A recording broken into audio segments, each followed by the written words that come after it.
Good morning. It's 5 o'clock. I'm Joan Jones with your top stories. Our forecast today calling for mostly sunny skies. Our high will reach 96 today. Now, there is a heat advisory for Middle Tennessee.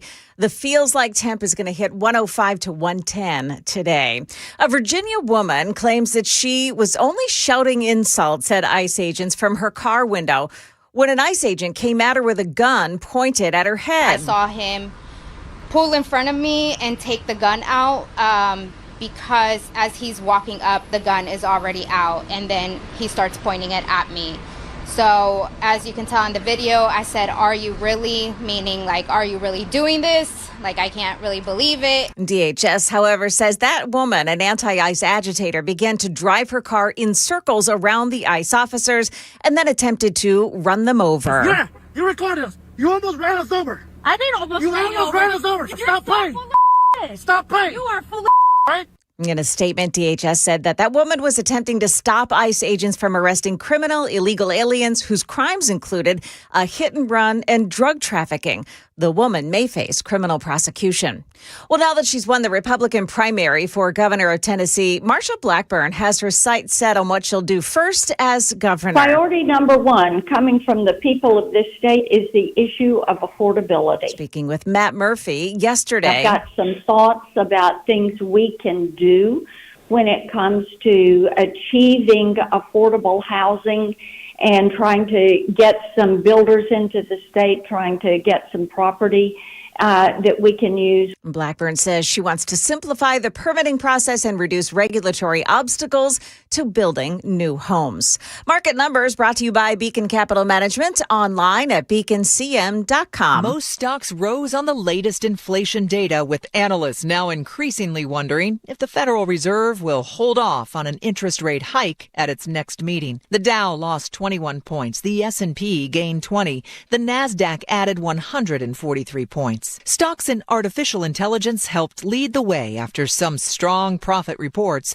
Super Microcomputer rose 19% after reporting earnings per share for the latest quarter that were 84% higher than analysts expected. CoreWeave also added 19% after reporting better revenue for the quarter than expected. Google unveiled its latest lineup of Pixel phones with slimmer cameras that include a powerful zoom and artificial intelligence features. Michelle Franzen, ABC News. And stock market futures this morning are pointing up. We've got the Dow futures plus 123 right now.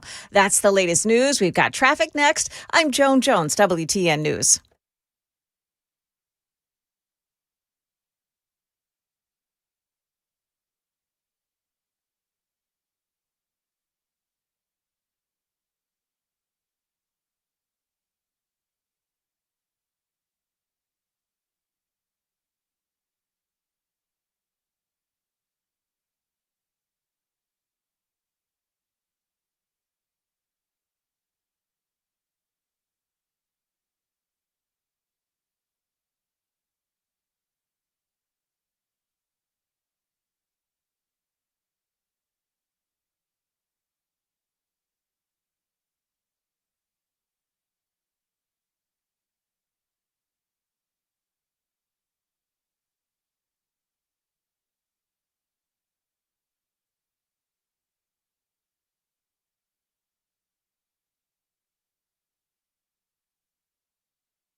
We have no accidents, no delays to speak of on the major roadways this morning. Things are looking really good so far this morning. Just keep in mind that you've got the Tennessee State Fair. It is underway as of today with speed limits down to 40 miles an hour. Down to 60 miles an hour on I-40 within the city of Lebanon for that event. Traffic every 10 minutes every morning on Super Talk 99.7 WTN.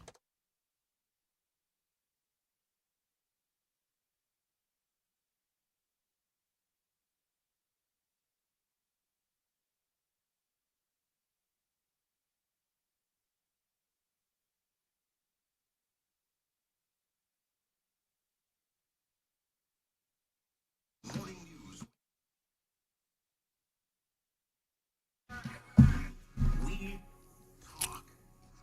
5:06 on Nashville's Morning News on Super Talk 99.7 WTN. Joan, I don't know why that ICE agitator is so upset. Clearly, she succeeded in agitating ICE. She did. She was quite successful. She really was. I mean, I don't necessarily feel sorry for people like that. Is there any evidence that she actually did try to run over ICE with her vehicle?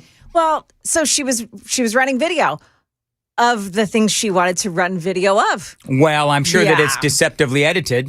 You So think? if she was trying to run over the ICE agents, then she wouldn't release that. So the question now is it's up to ICE to release whatever video they have to prove that she did try to run them over.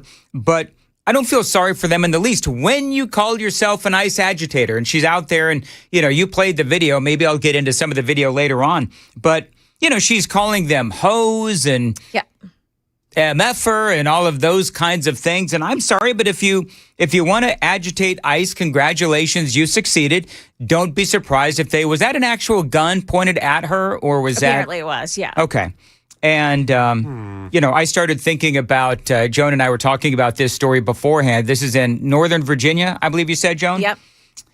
Started thinking about those gloves we talked about yesterday, where ICE now has these gloves that will shock some of these folks that are ICE agitators. And so, if they don't have the gloves yet, she would be a perfect candidate. So anyway. Yes. So I'm watching her dash cam footage, which is really interesting. He never points the gun at her. He points it at the ground. Oh, does he? It's in his hand. Right. But he doesn't point it at her at all. She said she said that he pointed it at her head. Yeah, no, But it's she pointed. didn't start. Yeah. It's pointed at the ground. She's got a fisheye lens on the front dash camera, but she's got it captioned that she doesn't want to lead them to the immigration law office where all these immigrants are. She's clearly out there to provoke and agitate, and she's driving, I would say, very fast through this parked complex area. Well, why don't we do this? I've got the video up. I didn't want to officially do this in this segment, but apparently we're going to. So My bad. Make sure. No, it's all good. I should know better because the three of us, we're talkative. That's what we do. We talk. So let me play this video. I've got all the video. We're on YouTube, Facebook, Twitter, Twitch, 997WTN.com. You can watch us any time of the day or night. And you can also stream the audio for the radio program basically anywhere, anytime. So like and subscribe too, please, if you would. Okay, so the opening of the video, it doesn't look like he's pointing that to the ground, Sam. It looks like he is pointing it at her. I don't know if you're able to see that, Joan, not to get in a fight with Sam, but That's what I When thought. he's walking up to the car, it's pointed at the ground. But this is him being in a protective stance. That's not aimed. That's still just at the ready. Okay. It looks like it's pointed. I can't see where his finger is, his trigger finger. I can't see where that is, but this is how the dialogue went. Yeah, you record us. You almost ran us over. I didn't almost You run almost ran us over. You're Stop so playing. full of shit. Oh, there you go. Oh, Apparently, I grabbed my the. version. My version is bleeped. Your version is okay. So here's what we're gonna do. I'm gonna turn the video down. I'm gonna turn the audio down. Congratulations, you people listening on YouTube. You got to hear a potty word first thing in the morning. Don't tell the bosses. So she basically says you're full of crap. She was calling them hoes and everything else. And as the video proceeds, they are arguing back and forth. And I don't know, Sam. I don't mean to argue with you, but it looks like, Jonah, it looks like that is pointed at her. I don't want to argue about it, but I mean, I'm looking at the gun. He's holding it, and it looks like if you're looking at this from a driver's perspective, it looks like that is pointed at her. Now, just so we're clear, I don't care that the gun is pointed at her. Right. Like, I don't care, but I do want to make sure that and maybe there's maybe cops would tell you exactly what Sam is saying, which is, well, it depends on at what point in the altercation we're talking about. But they continue on, and they're young. Now he pulls so he pointed the gun at her probably, I would say, for about maybe Sam, 5 seconds or so? Yeah, I mean, and my point was when he got out, it was pointed down. He was not coming out pointing at the car. Understood. At the ready. He got up to the window, and at this point, she's probably fidgeting and making him nervous. She is speeding. I will say, when we get the dash cam video up, she is driving through this parking lot, maybe doing 35, sometimes 40 around some of these corners. And to Sam's point, she was apparently circling around the ICE officers as well. Mm-hmm. Right, so and this they is said that. They said she had been circling them, trying to stop them from taking the illegal aliens that they were after. And by the way, they were criminals who were charged with hit and run and drug offenses, and they were in the country illegally with deportation orders. So, oh, Joan, those are just details. I know. Stop being so weird. What is wrong with you, Joan? Yeah, I know.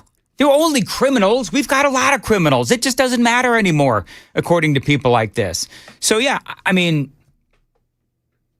if that is true, okay, so then I guess here's then the ultimate question.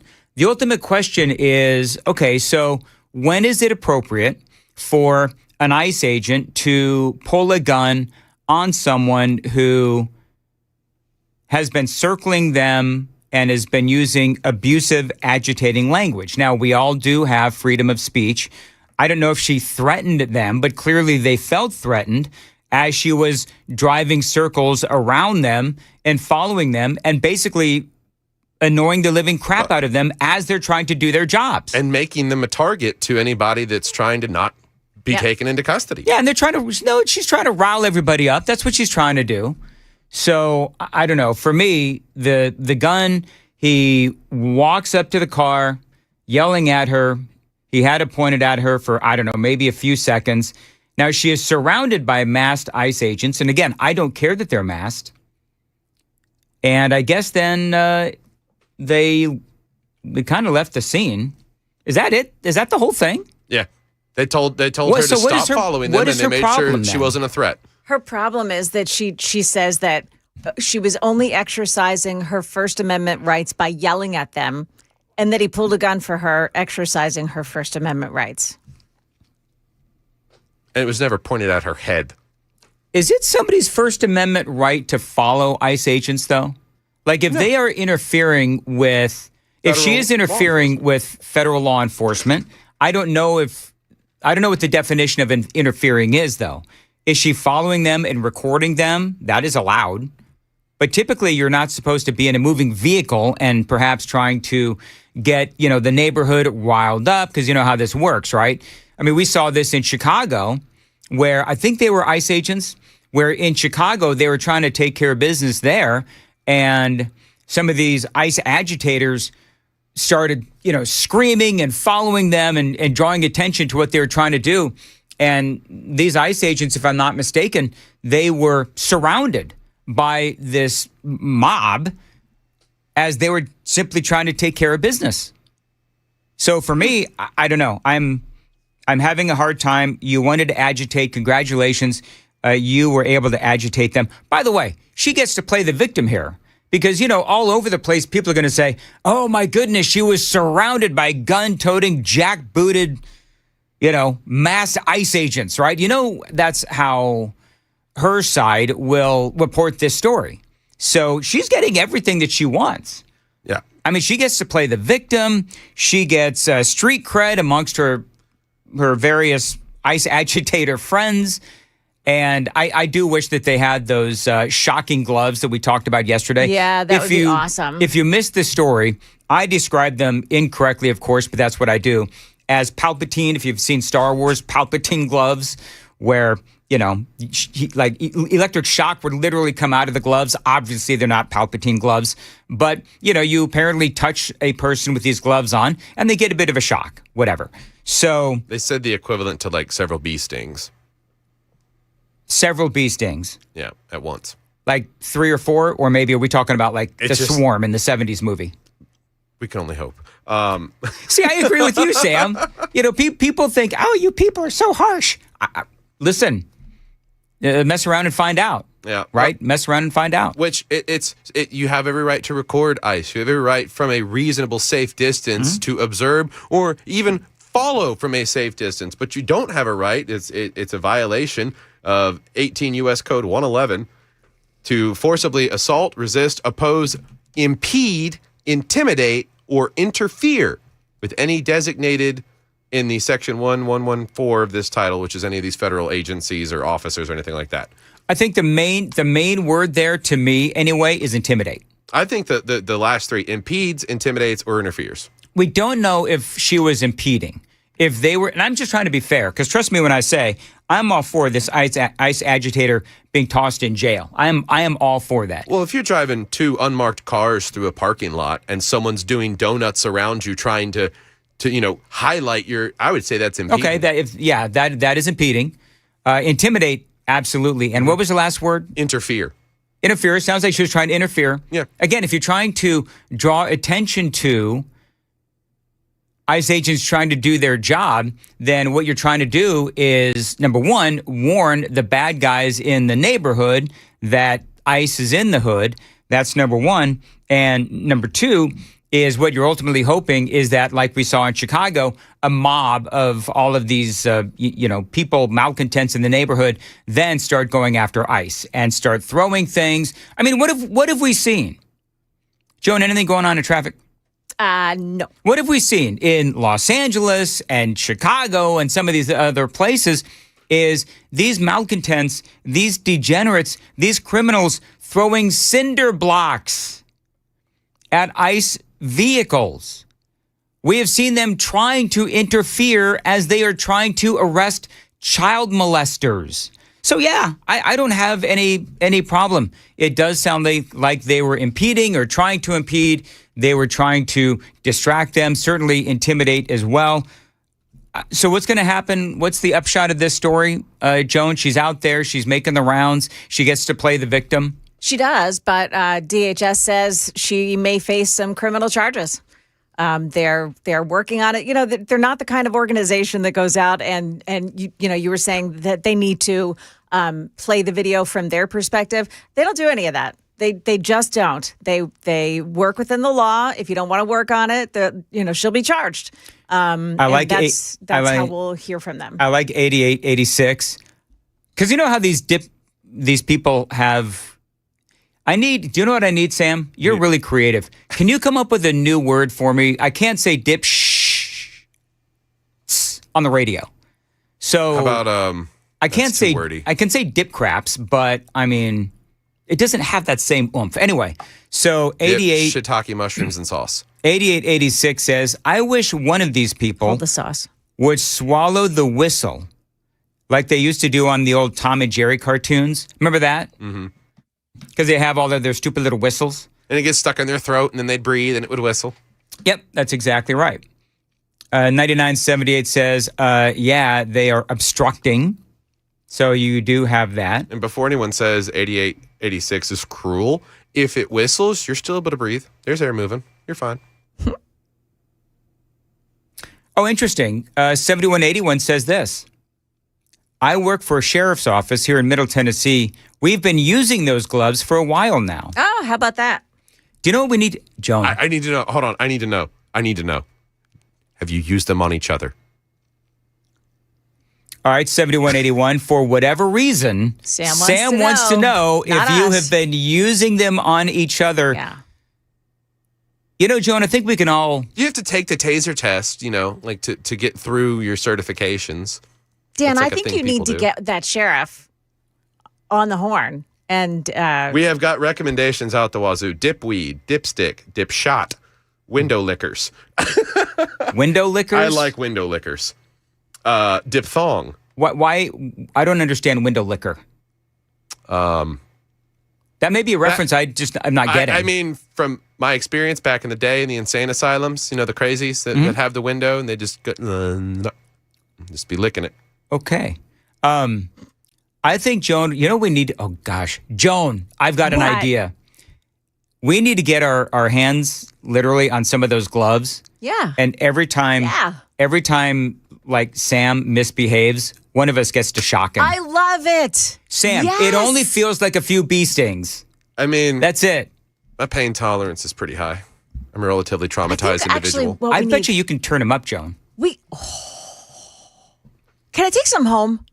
Feculent face. Feculent face. Gully jumper. Let's see here. He says, tell Sam he is right.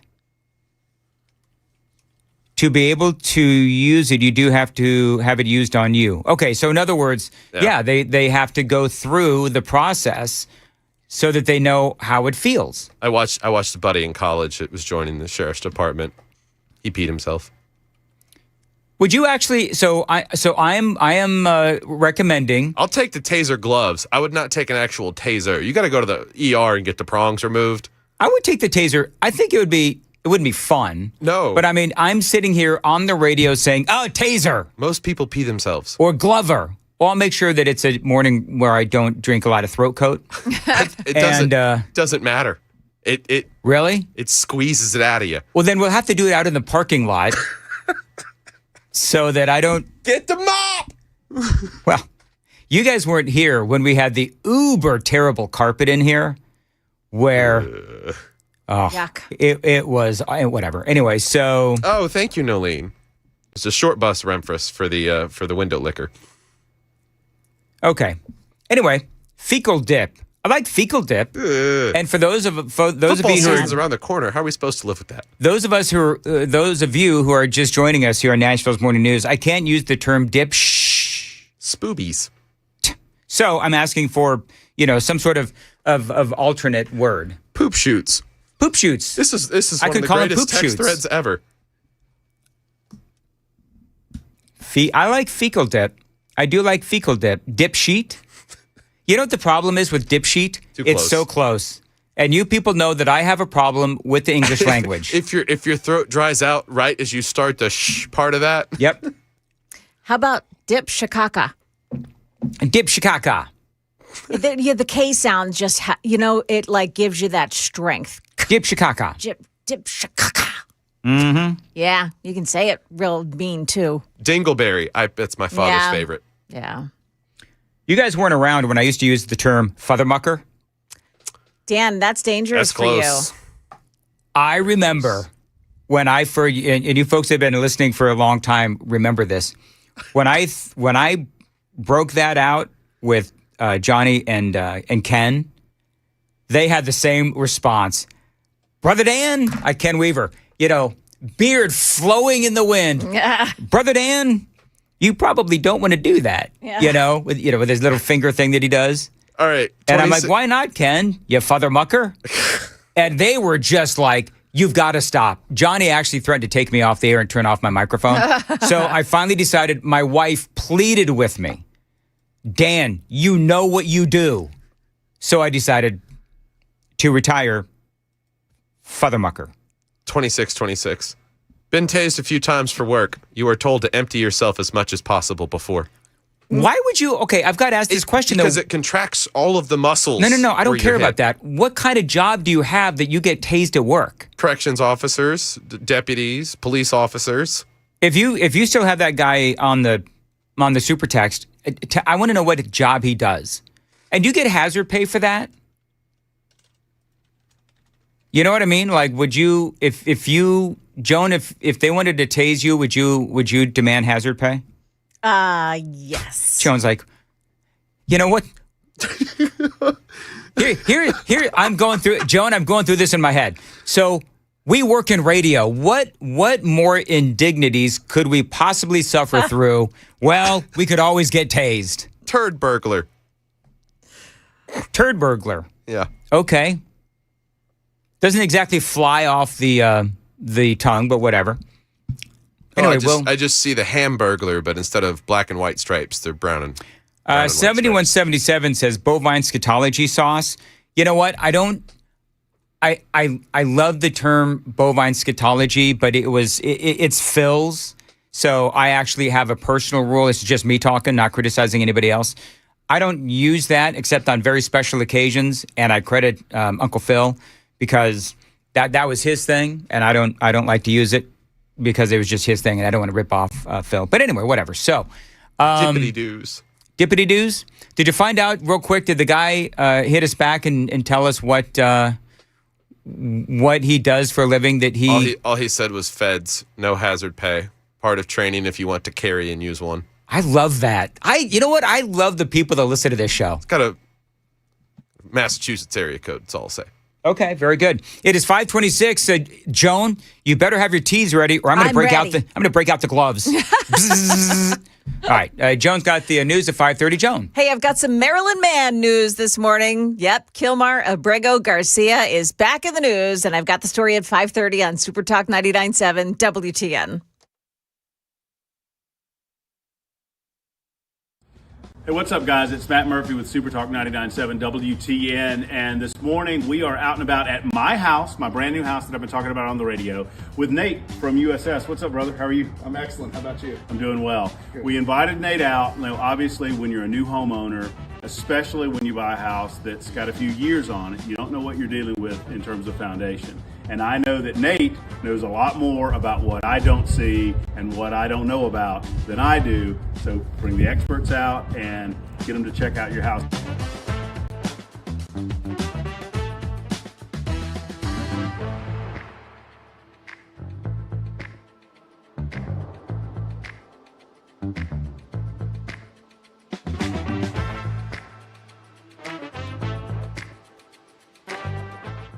Hey guys, Matt Murphy again with Nate with USS, and Nate has just wrapped up kind of a look at the house. And Nate, what'd you find?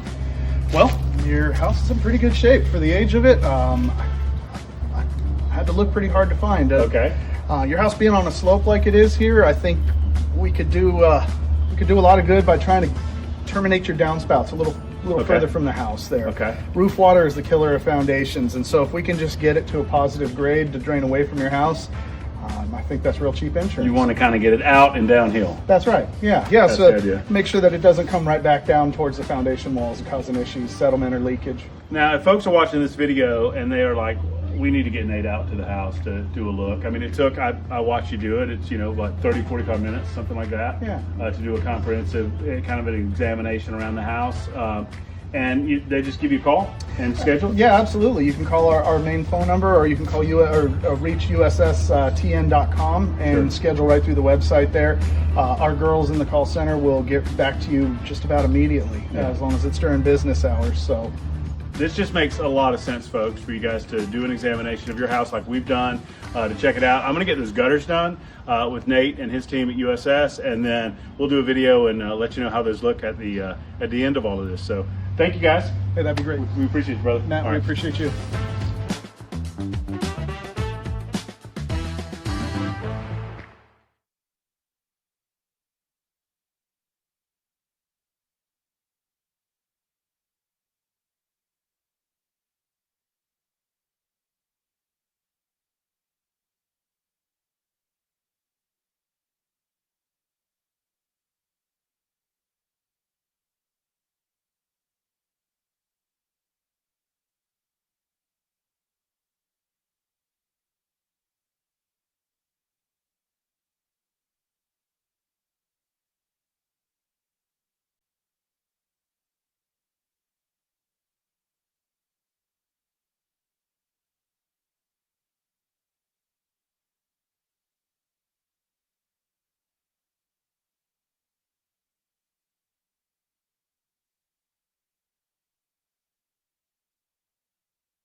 Good morning. It's 5:30. I'm Joan Jones with your top stories, and our forecast calls for a hot day again today. Sunny skies, high 96, with a heat advisory in effect for all of Middle Tennessee. The feels like temp will hit 105 to 110 today.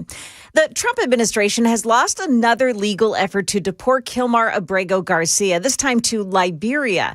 Abrego Garcia's lawyer, Simon Sandoval Moshenberg, and filed a motion to essentially set aside that order, seeking permission to deport him to Liberia and to detain him in a detention center sort of while they were carrying that out. Judge Zenas was considering the motion, but apparently she wasn't going quite fast enough for the government. And before she even had the chance to rule on it, they took an appeal up to the Court of Appeals. And that Court of Appeals is what quashed the motion. So for now, the case is on hold until the government's next move. The DOJ does, however, plan to appeal a ruling that dismissed the Tennessee case. That's that human trafficking case against him. Prosecutors and defense lawyers in Luigi Mangione's federal case may be preparing a plea deal in the killing of Brian Thompson. Reports say that his lawyers have called for a Friday morning hearing. But could that also put in motion an effort to dismiss his state case? ABC News legal analyst Dan Abrams on that. Even if Mangione pleads guilty in federal court, New York State prosecutors aren't going to give up. They will argue that there are different state laws, different from the federal laws, that ought to allow them to move forward with the case. And jury selection in the state case is set for September 8th. That's the latest news. Traffic is next. I'm Joan Jones, WTN News.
Yeah, no delays this morning, no accidents to speak of on the major roadways heading into Nashville. Traffic every 10 minutes every morning on Super Talk 99.7 WTN.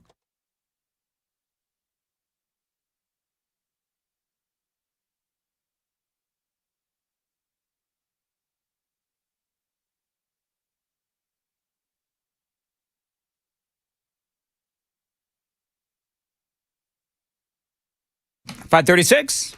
Nashville's Morning News on Super Talk 99.7 WTN. Welcome on in to your Thursday, August 13th.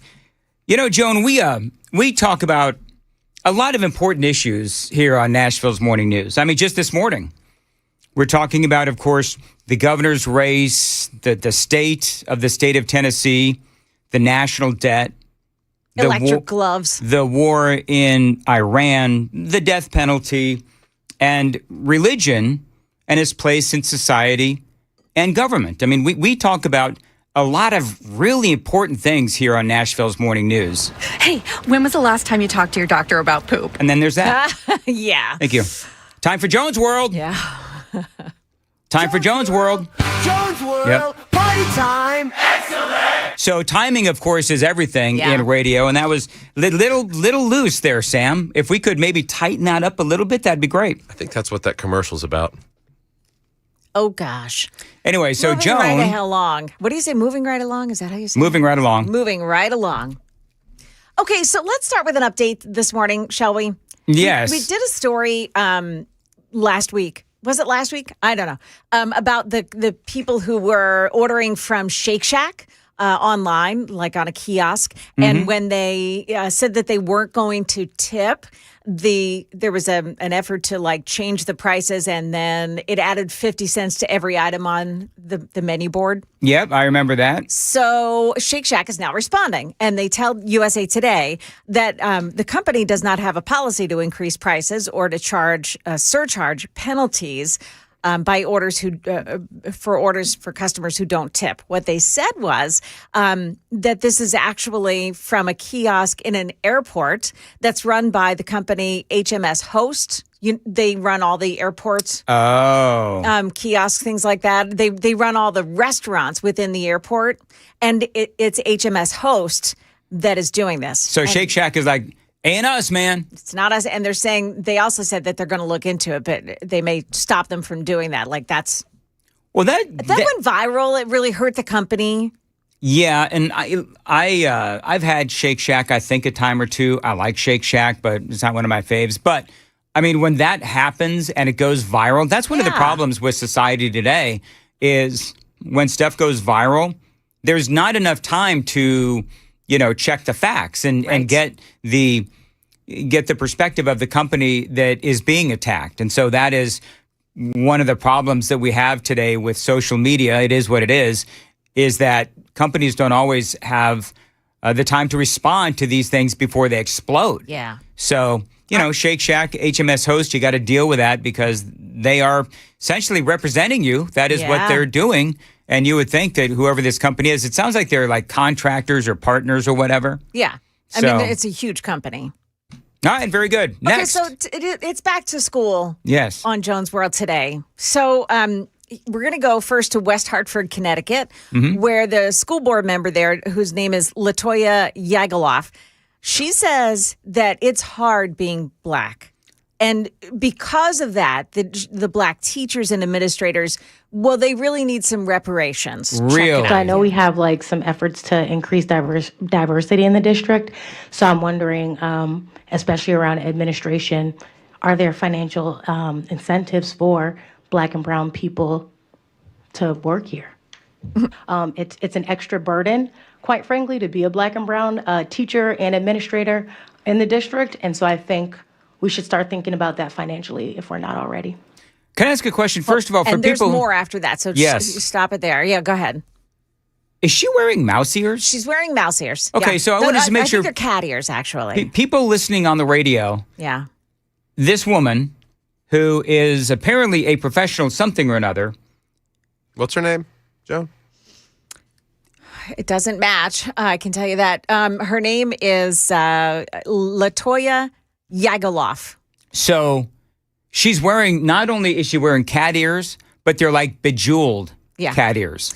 This is actually not, I don't think it's current. Yeah, it's a Christmas cardigan. It's Christmas, yeah. So, but it does leave you with a lot of questions. Yes. I forgot the extremely ethnically oppressed group of the Yagalovs. Yeah. All right. Let's play the rest of this audio.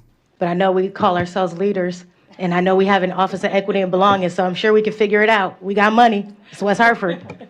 Wow. We got money, so let's spend it this way. Yeah, I mean, so in other words, only the black and brown teachers should be getting raises, is essentially what you just said. Yeah. These folks are just so infuriating, and the fact that they don't even see why what they're saying is so ridiculous. It's like, okay, so are black and brown teachers better teachers? Are your scores any better? I mean, let's talk about.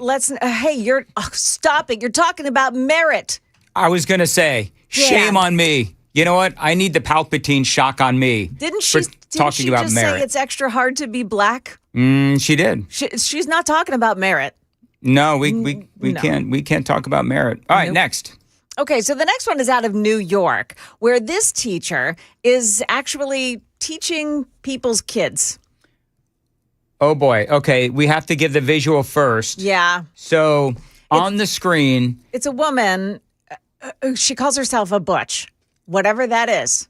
Well, I know believe it or not, Joan, I actually know what a butch is. I know Sam knows what a butch is. A butch is a woman who identifies and acts and looks more like a man. And if you ask me the image on the right, for people listening on the radio, the image on the right, you've got this Chase, and he looks like a man, or she looks like a man. She looks like a man. But then the image on the left, of course, is her, all tatted up with some sort of a sports bra on. But anyway, so I'm going to, I guess, play the audio. Yeah. My name is Chase, and I am a butch, non-binary high school teacher, and this is my plan for back to school this year. The first thing I'm doing this year is I'm just going by Chase. No Mrs., Mr., Mix, just Chase. Okay, this is like new math. So butch, non-binary.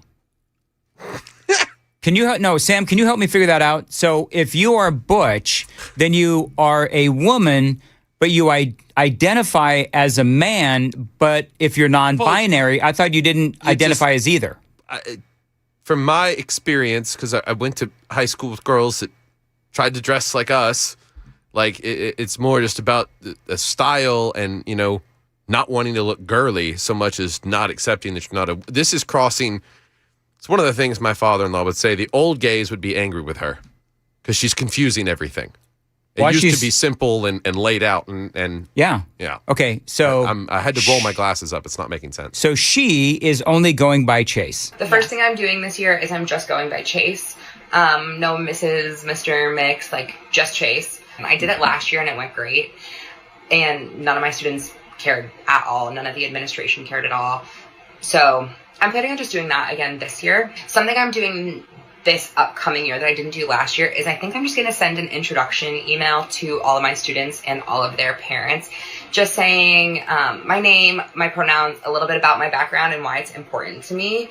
I know that not every single parent is going to understand and not every single parent is going to care or be respectful, but I think my job as a teacher is to educate people, and if that means I get to educate the parents. Boy. So this is where it falls off the rails for me. If she wants to do almost any of that, whatever, teach my kids, right? But now she wants to educate the parents. Yep, that educate the parents? Oh, honey. Well, and here's the deal. Girlfriend or boyfriend or whatever it is you are as your non-binary self, why don't you educate reading, writing, and arithmetic?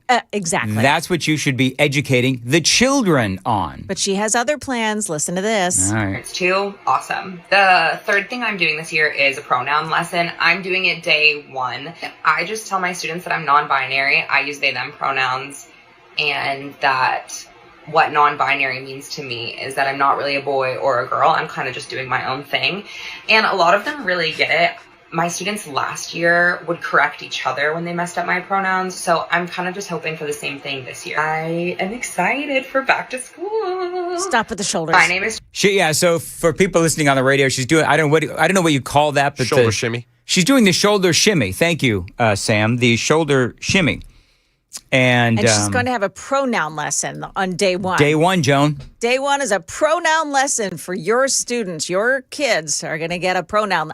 Like, stop it. That is so insane. How about teaching how to, construct a sentence, read a book? Like, let's do things that are worthwhile for these kids' education. And, I guess my question would be, if I'm a parent, okay, so how much of a distraction is this going to be in my child's classroom? Yes. Is it going to be a distraction? Because you just heard her say that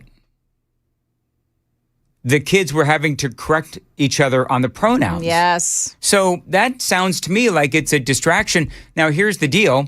If she didn't make such a big deal about the pronouns and the they, them, and the this, that, and the other, and all that kind of stuff, whatever, you do you.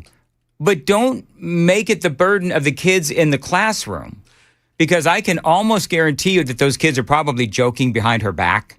Yeah, well, I was going to say, it may have been one person or two that corrected classmates, but we see it time and time again with people that are suffering like this, because that's what this is at the end of the day. This is a mental and psychological suffering that is occurring.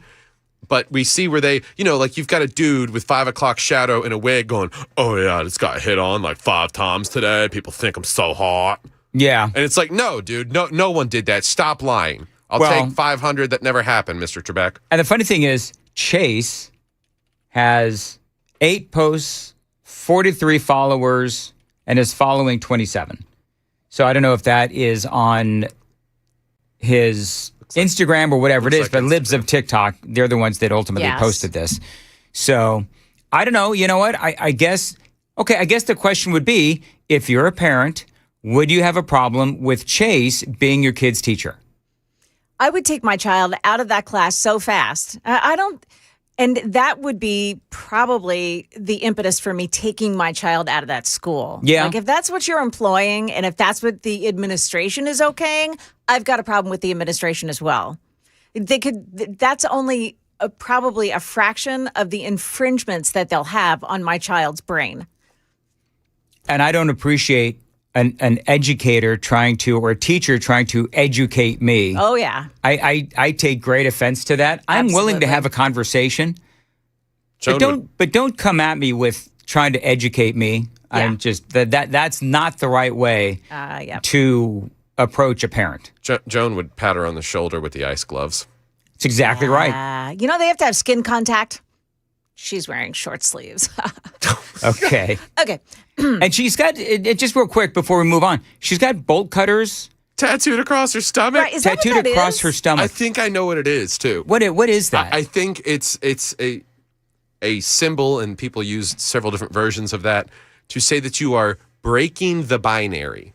Oh, Whatever. Okay. All right, next. I'm so over that. Okay, so this now is a high school English teacher who gets it. This man he's realizing, he teaches high school seniors, and he's realizing that his class cannot write a sentence.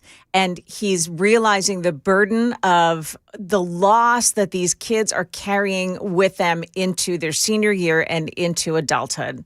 I literally broke down in the middle of class because I'm teaching seniors. These kids are leaving high school and going to college, hopefully, after they finish. We had 2 paragraphs to read, 1 sentence complete to write. I gave them the sentence stems. I basically completed the sentence for them in the model. These are 17 and 18-year-old kids, and they couldn't fill in 4 words. Do you know? It makes me heartbroken to watch this guy. Imagine you are working with these kids for, months on end, and then at the end you realize that your life's work, what am I even doing? Because they're not, either they're not paying attention, Their parents are not paying attention. But I guess my question would be, did he not see this coming? Like if he's the teacher, and I don't know when this was in the quarter, in the year, in the semester, but I mean, they're getting ready to graduate and he's their teacher for senior year. Yeah. This can't be a surprise. And I would be heartbroken too, because do these kids really believe that they're going to do well when they get out into the world? And I don't know what school district he was in, but do you remember a long time ago, Joan, we had that story, it was a few months ago, where the kid was walking around asking these high school seniors to read a few words that they clearly should know. I don't remember what the words were, but they were words that a high school senior should most certainly know, and they didn't know them. Yeah. And what I found gratifying about that particular video was that some of those kids actually realized, do I not know what I don't know? Basic things. Yeah, do I not know what I don't know? And I'm going to get out into the world and I'm going to be screwed, right? I mean, I think that some of those kids became aware. So perhaps this guy, this teacher is realizing these kids are heading out into the world and they don't know how to write. They don't know how to spell. Because they've had Little Miss Butch teaching them before this. Yeah. She's interested in teaching them pronouns and not how to construct a sentence. Is there any more of this video we should play? I don't. It does go on. If you want to continue to play it, because at least it's heartfelt. 4 words. I gave them the scenario. We annotated together. I gave them the answers before we even had the problem. All right. Wow. So there you go. I mean, at least there's a teacher out there that understands what the Butches of this Little Miss Butch of this world is doing to our kids. By the way, 0857, thank you. The words were silhouette and extraordinary. Yes. Yeah. I'm glad you remembered that. 0857, thank you. Mm-hmm. So I guess my question is, where are the schools going wrong? Where are the parents going wrong? And we can talk about this all day long. I don't want to, but because we've had the conversation before. I don't know where this dude teaches, but I can almost guarantee you it's a inner city, metro, Nashville, or Memphis kind of a school. Yeah. I mean, I don't know. Is it wrong to assume that? No, I don't think so. And I think that how many times have we seen the teachers in the classroom that have their pride flag up and they're dressed all weird and their interest is in themselves and not in getting your child educated and ready to go out into the world. Yeah. It's infested every portion of our education system thanks to the Randy Gardners of the world. And it's also the laziness. Add that in, but also just these teachers have metrics they have to hit, right? They've got to move these kids on to the next grade or it looks bad on them. They may not be eligible for a raise. They may not be eligible for a promotion as a result of that. For federal funding if they don't hit the metrics. So they go, oh, you know what? You didn't pick this up. I'm sure you'll get it in 3rd grade. And then they don't get it in 3rd. Then they don't get it in 4th. Then they don't get it in 5th. And then they get to high school and they can't pronounce silhouette or read it or extraordinary. It's a foundational and systemic problem. But hey, let's just keep sending our taxpayer dollars to teachers that hate our kids. Well, and here's the other thing is, I have this segment coming up later on in the program. There is a video out there of a Metro Nashville school teacher who quit in grand fashion. She got up in front of the Metro Nashville School Board and she quit. One of the allegations is that they were pushing a student through because a parent demanded that her child's grades be changed. So I would be curious to know, we talked about federal funding and all of that. I would be curious to know, Metro Nashville, their scores apparently have been going up. But, part of my question is, are these real scores showing real progress or are they artificial? Because with the grades anyway, you can't fake the tests. But with the scores, are they faking the scores of the students to make it look like they're doing better in class? when they're really not. I mean, so that's, I think, a legit question. But then we have the TCAPs and all that. So 3042 makes a good point. His wife's a teacher and deals with the parents, and it comes from parents who are actually kids raising kids. I think that's another huge thing. Yeah. We've got people that had kids early on in life that weren't ready, and they had to jump into a career that they hate, and then they come home that have the energy to make sure their kid gets their homework done. Ham says, well, Dan, those kids have AI to cover their arse. How sad is that? And that is absolutely true. That is true. Yeah. AI is, you know what it is, Joan? AI is part of the problem and part of the solution, if you want to call it a solution, because, you know, they're using, and everybody is using AI. We're very lucky because we actually had to learn. But kids today, they don't necessarily have to learn because they've got the AI, they've got the spell check on the phones and all that other kind of stuff. So, you know, Sam, you may be part of the last generation of kids that has actually had to learn before, you know, computers and AI and all that stuff. And we had that perfect blend. We had, you know, kind of the up and coming. I can remember Windows XP was like the thing to do your homework on. Yep. But also still having to go to the library, use the Dewey Decimal System, pull the physical book from the shelf, flip through it, highlight, take your notes, that kind of a thing. 3888. It all went wrong when we replaced Captain Kangaroo with Bert and Ernie. Yep. All right, 5:57. Joan's got the news coming up at 6 o'clock. Joan. Yes, and proof this morning that the Biden administration targeted Republicans as purveyors of Russian disinformation. Where do you hear this story at 6 on Super Talk 99.7 WTN?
Good morning. It's 6:01. I'm Joan Jones with your top stories. And the independent news organization Just the News is reporting newly declassified documents from the White House that show that during the Biden administration, a team of FBI analysts labeled Republican and conservative figures conduits for Russian disinformation. It allowed the media to paint any information revealed by them as false, including the Hunter Biden laptop story and the Biden family's ties to Ukraine's Burisma Holdings. The FBI gave that operation the code name Round River.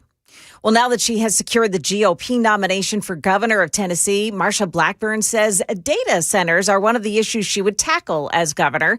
She spoke with Matt Murphy yesterday. Just as we have looked at different manufacturing opportunities that have come in the state, we need to have that certified process so that you can say this would be a certified area. This is a community that wants it for these reasons, and they have met these state metrics that would make it a certified location. Blackburn says that some places want them, others don't. It'll be dealt with at the local level, but she says you will see the state weigh in with the state level ratepayer protection plan for electricity rates. Tyler Robinson's lawyers want the death penalty taken off the table in his trial in the murder of Charlie Kirk. The lawyers argue that prosecutors haven't established probable cause concerning the aggravating factor that the shooting created a high probability of death to someone other than Kirk, and that Robinson knew of that high probability. Well, without that aggravator, the death penalty would be removed. We are expecting the judge to make a decision about whether to even send that case to trial on September 1st. It's unclear when he'll make the decision about the death penalty.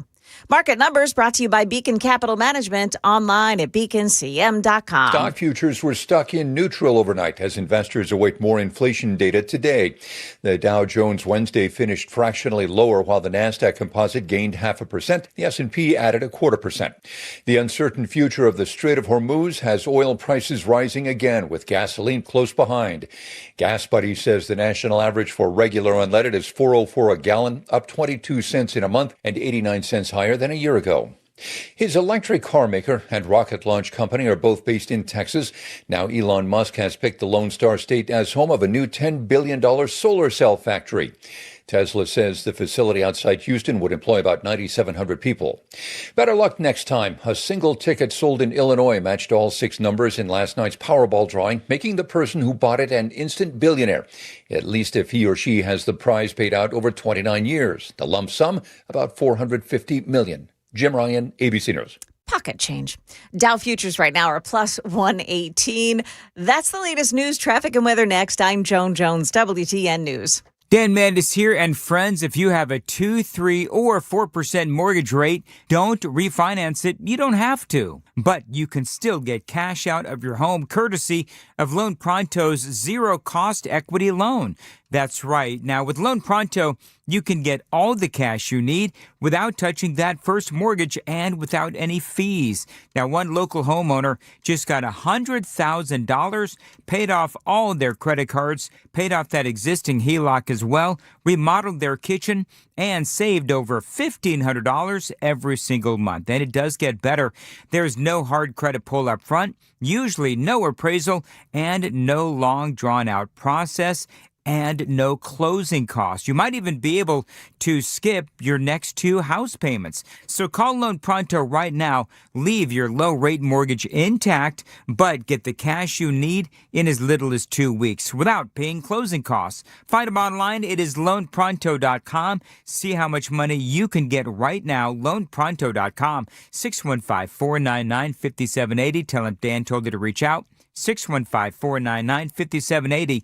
LoanPronto.com for qualified homeowners, equal housing lender, NMLS 166-1781, NMLSConsumerAccess.org.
Super Talk 99.7 WTN. Welcome on in to Nashville's Morning News for your Thursday, August 13th. Hot day today, sunny, high of...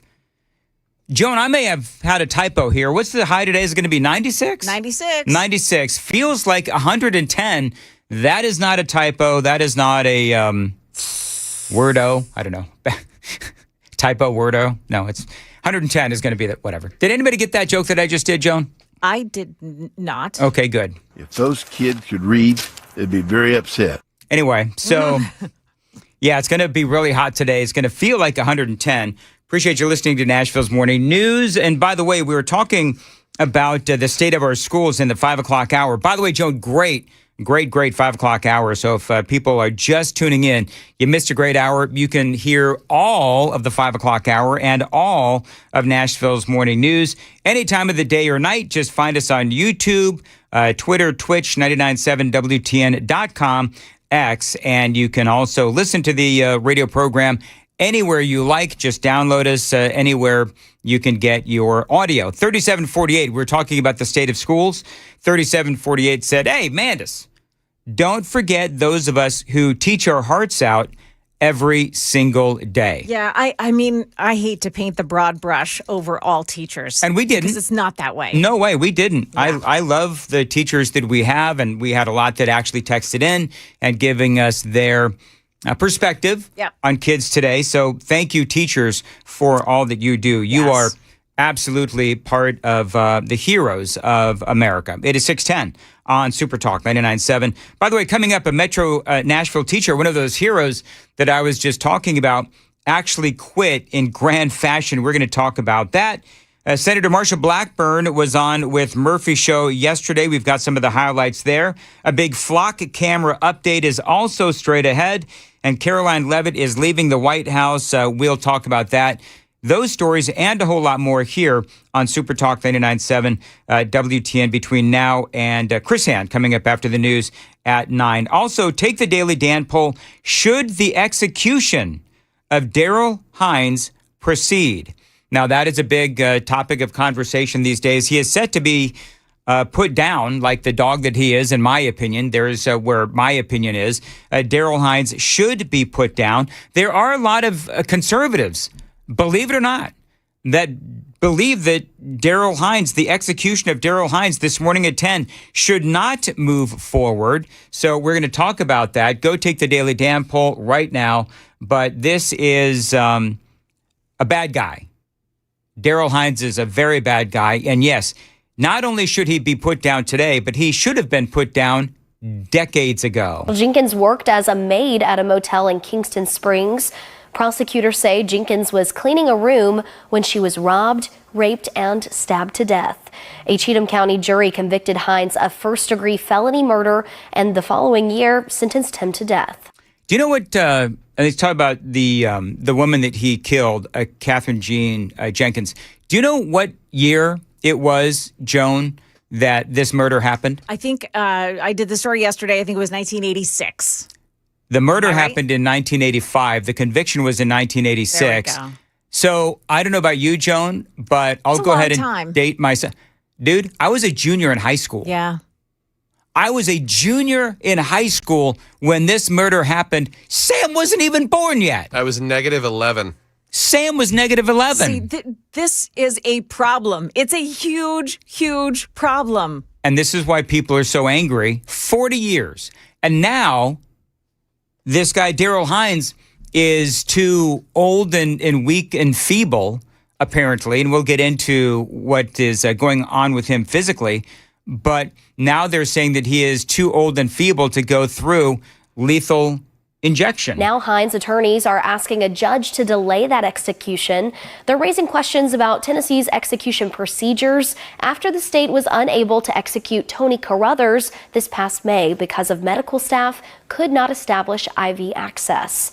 9 Republican state senators and State Representative Jody Barrett have also asked Governor Bill Lee for an independent review before another execution is carried out.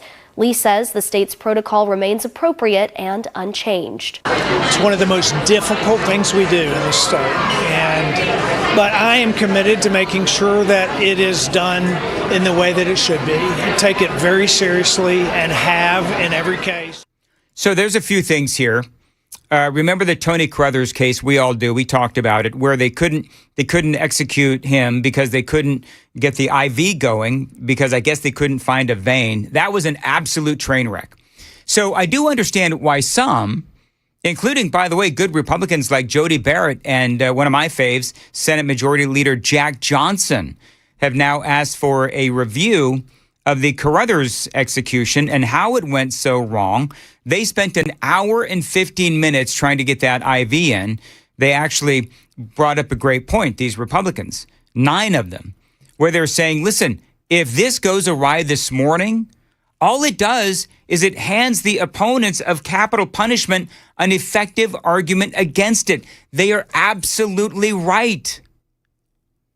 And I'm here to tell you that of all people, I would never consider Jack Johnson soft on crime, ever. But they do have a valid point.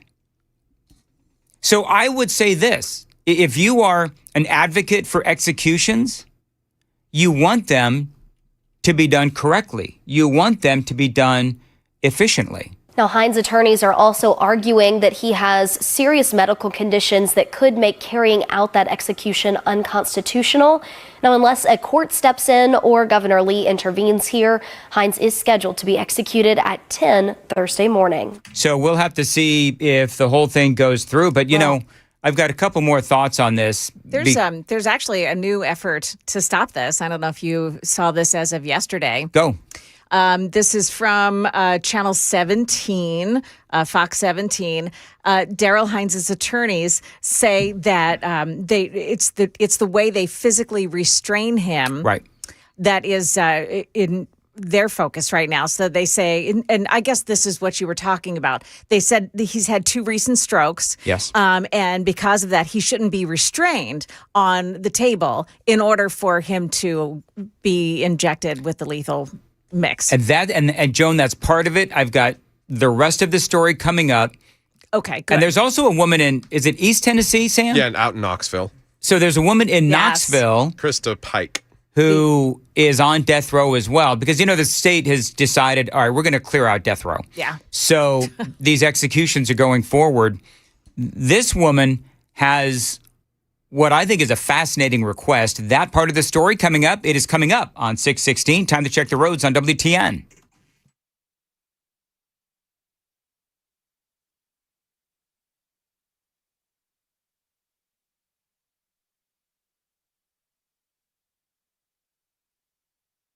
As far as the weather goes, sunny today, a high of 96 degrees, going to feel like 110. I just wanted to point out for you, gloss past it on the he had 2 strokes while in prison. Yes. So our tax dollars went to taking him to the hospital and treating him for both of those strokes. Exactly. So here's the thing, and that's exactly, Joan, where I was going. So it is not our fault, as in the taxpayers' fault, that this dude has spent 40 years on death row. So now they say that he has had multiple strokes. He is severely impaired. He cannot walk independently. He does have cognitive issues. The strokes also mean that he cannot move his left arm. He can't move his hand or his leg, and he can't straighten his arm. And it is involuntary clenched. His hand is involuntarily clenched. So someone else trying to do that, trying to either straighten his arm or unclench his hand, will cause him severe pain. And my question is, who cares? My question is, who cares? Did he have any empathy whatsoever for the life of that woman, that Miss Jenkins, that he killed and raped before he killed her? I mean, he was absolutely not caring of anything regarding her welfare. And here's what I don't understand. He wants us to care about his? So bottom line is, he and his muscles have degraded. So that's a big part of the story, because they're not sure, just like Tony Carruthers, that they're going to be able to obtain an IV, because it's been, again, 40 years. How old is he? Can you look that up, Sam? How old is Daryl Hines? Set to be executed today at 10 a.m. But do you know that we have alternate ways to kill people, to execute people? So if the IV, if they can't find an IV, well, then they can use the electric chair. Good old Sparky. Good old Sparky. It's still around. Yep. And I'll throw this out there again. Why don't we just use the firing squad as it's been done in the past? Now, the woman in East Tennessee, you said, is it Crystal Hines? Krista Pike. Krista Pike. Yeah. So she has now requested that she wants to die by hanging. Yeah, she's got health issues, and whenever it comes to getting medical treatment, she has to be stuck with a butterfly needle. If you've taken your baby to the doctor, you're familiar with it. My mother-in-law has a medical condition where she can only be stuck with a butterfly needle. You can't really accomplish lethal injection in that manner, and the argument from her attorneys is that it would be extremely torturous and painful. My argument would be, I don't really care. She murdered a girl and carved a pentagram into her chest. So, yeah. And she was convicted in 2002, 2001 for attempted murder of another inmate. And then 2012, she was busted for trying to plot an escape from prison. So she's not necessarily the most morally upstanding inmate that there has been on death row. So, again, to me, just do the firing squad. You've got Idaho, Mississippi, Oklahoma, South Carolina, and Utah all have the firing squad in some form. I believe that we should as well. So I think what I'm going to do, Joan, is ask Senate Majority Leader Jack Johnson and House Speaker Cameron Sexton. Yeah. Why can't we, because I looked it up, why can't we pass a law by, through the state legislature and say, okay, so our method of execution is now going to be the firing squad like we have in 5 other states as our method of execution. Our incoming Senator Marsha Blackburn, and this is audio only, our incoming Senator Marsha Blackburn told me last month that she's all for the death penalty. Yes, I am supportive of capital punishment. And I will tell you this. When it comes to protecting our children, these people that are raping and molesting our babies, they need the death sentence. And violent criminals who have committed these crimes and have been sentenced to death, and then they go through their appeals process and they have exhausted all of their appeals, it is time at that point to flip the switch and give these victims' families closure. So you just heard part of that statement from the, in my opinion, incoming governor. So you just heard her say that molesters and baby rapists, they should get the death sentence as well. I love that. I, of course, agree with that. And, of course, convicted murderers. But she also points out that we can use the second method of execution if we need to. And you can use the electric chair, but there again, when they have exhausted all of those appeals, that is when you need to carry out that execution. So the woman in Eastern Tennessee, she wants to have death by hanging, which I don't know if somebody requests that. The judge is weighing it. I don't think she's going to get it. Lots of lawyers have weighed in and said it's probably not going to be possible, but I think it ultimately could be up to the judge on that. Yeah. It's just, you've got to go by the approved methods, and we don't have that on the record as an approved method.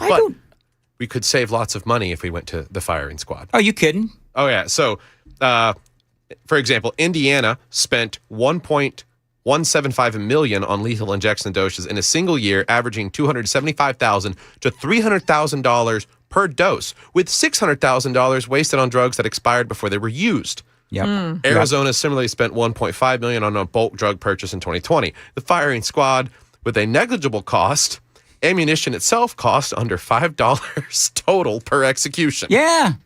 I mean, this is not a problem. You know what? I do you know how many bullets? I have a lot of bullets in my house because I just haven't gone shooting in a while. I would donate bullets to get this done. Here's the other thing, just real quick, is that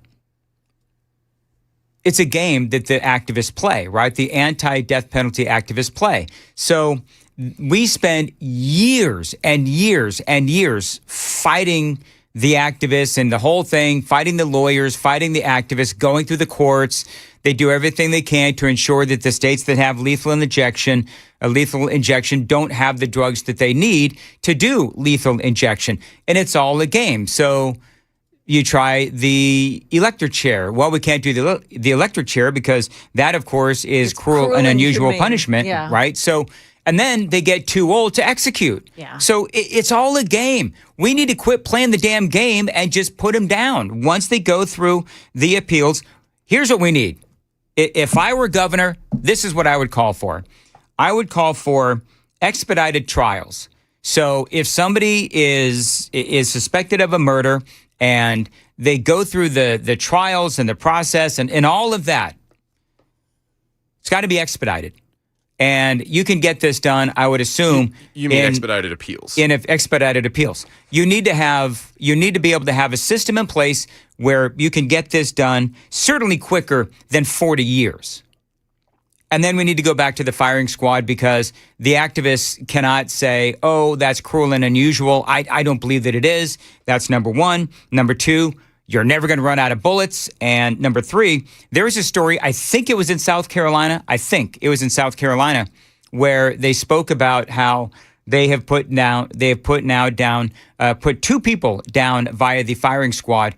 Do you know they actually have people that volunteer to do that? Yes, yeah. Remember that, Joan? We did that story, yeah. Yeah, we did that story. So, I mean, if I were governor for a day, yeah, expedited appeals process and firing squad. That's what we need here in the state of Tennessee. And the rest of the conservative states that want to clear out their death row, that is what they need to do. It is sick. And talk about a way to prevent people from committing a crime in the first place. I mean, well, yeah. If you know that you're going to get the death penalty for doing something in the state of Tennessee and you'll get it quickly, I think that helps you to decide not to do whatever it is. Big caliber bullets. Yeah. All right. So the Daily Dan poll. Now that I've framed it with, you got 9 Republicans in the state of Tennessee, good Republicans, not wishy-washy Republicans, but 9 good Republicans who are saying, if you're a death penalty advocate, then you don't want this execution today to move forward because we're not actually certain that we're going to be able to find a vein. Maybe what we need to do is pause this guy's execution to make sure that we're doing it right, because all we're doing is we're handing the talking points over to the opponents of the death penalty. So now that I've put it in its proper context, what are people saying on the Daily Dan poll? Should Daryl Hines' execution proceed, with 94% of respondents saying yes. All right, 6:26. Joan's got the news at 6:30. Joan. Yeah, coming up here, the Save Cheekwood effort is getting a boost from a Hollywood actress. And that's at 6:30 on Super Talk 99.7 WTN. Thank you, Joan. It is 6:26 on Super Talk 99.7 WTN. Friends, times are tough. You know that. I know that. Mid-10 Ford knows that. So if you need a new vehicle, check out my friends at Mid-10 Ford. They are always looking for ways to save you money while still providing great selection and amazing pricing as well. They've been around for 56 years, helping people get the vehicle that is right for them. Now, right now, you go to their website, you can save $1,000 or more on select Ford trucks. They do also, by the way, offer special financing as well.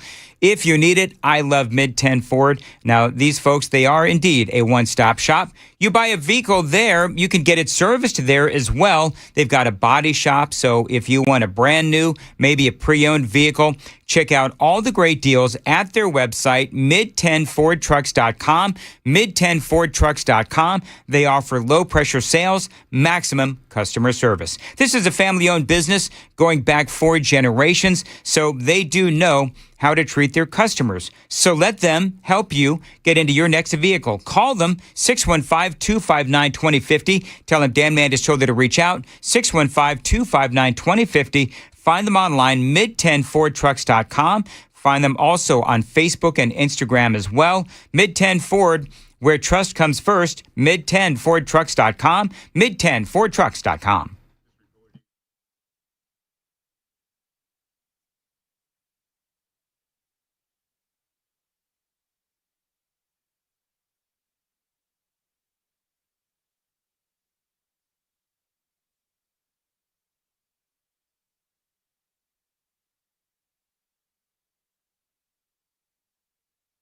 All right, Dan Mandis here for my friends at Window Nation. Now, you got to go to their website. It is windownation.com.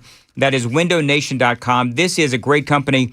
I have not one, not two, not three, but 4 Window Nation windows in my home. And I got to tell you, I've been repping these folks for a long time because they do a great job. And right now, they've got a great deal waiting for you at their website, windownation.com. So you can get 50% off any window style. That's right, 50% off all window styles. When you go to their website, windownation.com, and mention my name, you could get 0 down payment, no payments or interest for 2 years. They've got an A+ rating from the Better Business Bureau, and yours truly. Also, a 96% customer satisfaction rating and over 45,000 5-star reviews. I love that they provide great customer service. I also love that they are a proud partner of the Wounded Warrior Project. windownation.com.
Good morning. It's now 6:31. I'm Joan Jones with your top stories. The Pentagon is withholding the names of 2 soldiers who were killed yesterday in a helicopter crash in central Texas. Investigators are trying to find out the cause of that accident. Video from the scene shows smoke rising above a field between Waco and Austin. We received 911 calls regarding a helicopter that had crashed. Cliff Coleman is with the Bell County Sheriff's Office. You could tell it was a violent crash. The Apache attack helicopter went down southeast of the sprawling Fort Hood Army Post, where the aircraft and crew were based. The crash sparked a wildfire that was still being fought this morning. Jim Ryan, ABC News in Dallas-Fort Worth. There's been an arrest at the Southern Poverty Law Center. Heidi Byrich has been charged with running a secret money pipeline that funneled donor cash to informants inside white supremacist groups through fake companies and hidden accounts. The media has long considered this woman a, quote, extremism expert. During this last year, we have seen a huge jump in the number of white nationalist groups. This time period dovetails with Trump's campaign and then his presidency, a period that has seen a 30% increase in the number of these groups. Byrich was the longtime intelligence project director at SPLC. She lived with and paid a man who operated inside one of those white supremacist groups. The Save Cheekwood effort is getting some Hollywood help. Actress Melissa Joan Hart has launched an Instagram campaign in which she encourages people to sign the Save Cheekwood petition. In it, she extols the beauty of the gardens and the joy she's had visiting them, but she also writes that some neighbors are trying to close it down. This, of course, is the dispute over the construction of the Metro-mandated parking garage there and the rock blasting that's disrupting the surrounding neighborhood. That's the latest news. We've got traffic and weather next. I'm Joan Jones, WTN News. Dan Mandis here for my friends at the Covered Patio. Warmer weather means you want to spend more time outside, and of course, fall is coming as well, which means cooler weather, and that is actually my favorite time of year to utilize my back patio. Now, if you want to add more living space to your home, think about building or upgrading your patio. If you don't have one, the Covered Patio can build you one. If you've already got one, you can upgrade. Now, when you go through the Covered Patio, listen to what you can do. They've got motorized screens so that you can easily keep the patio open when you want some sun and closed when you want some shade. So your back screened-in porch becomes a lot more enjoyable. They've got a ton of outdoor living options. They do have that motorized screens, patio covers, custom wooden decks, outdoor structures as well. Just a lot of options with styles for every budget. The Covered Patio is dedicated to fair prices and customized solutions for your specific home, your specific needs and space. So enjoy your home a lot more with an incredible patio upgrade from the Covered Patio. Reach out to the Covered Patio. As always, please tell them Dan Mandis told you to reach out. That phone number is 615-695-2407, 615-695-2407, online thecoveredpatio.com.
It's a crash in Hillsborough, West End area, and Murphy Road at West End Avenue. Also, downtown at Broadway and 4th Avenue, you've got a crash. Talbot's Corner 65, southbound side, it's a crash on the left shoulder right before I-24 North. Traffic every 10 minutes every morning on Super Talk 99.7 WTN.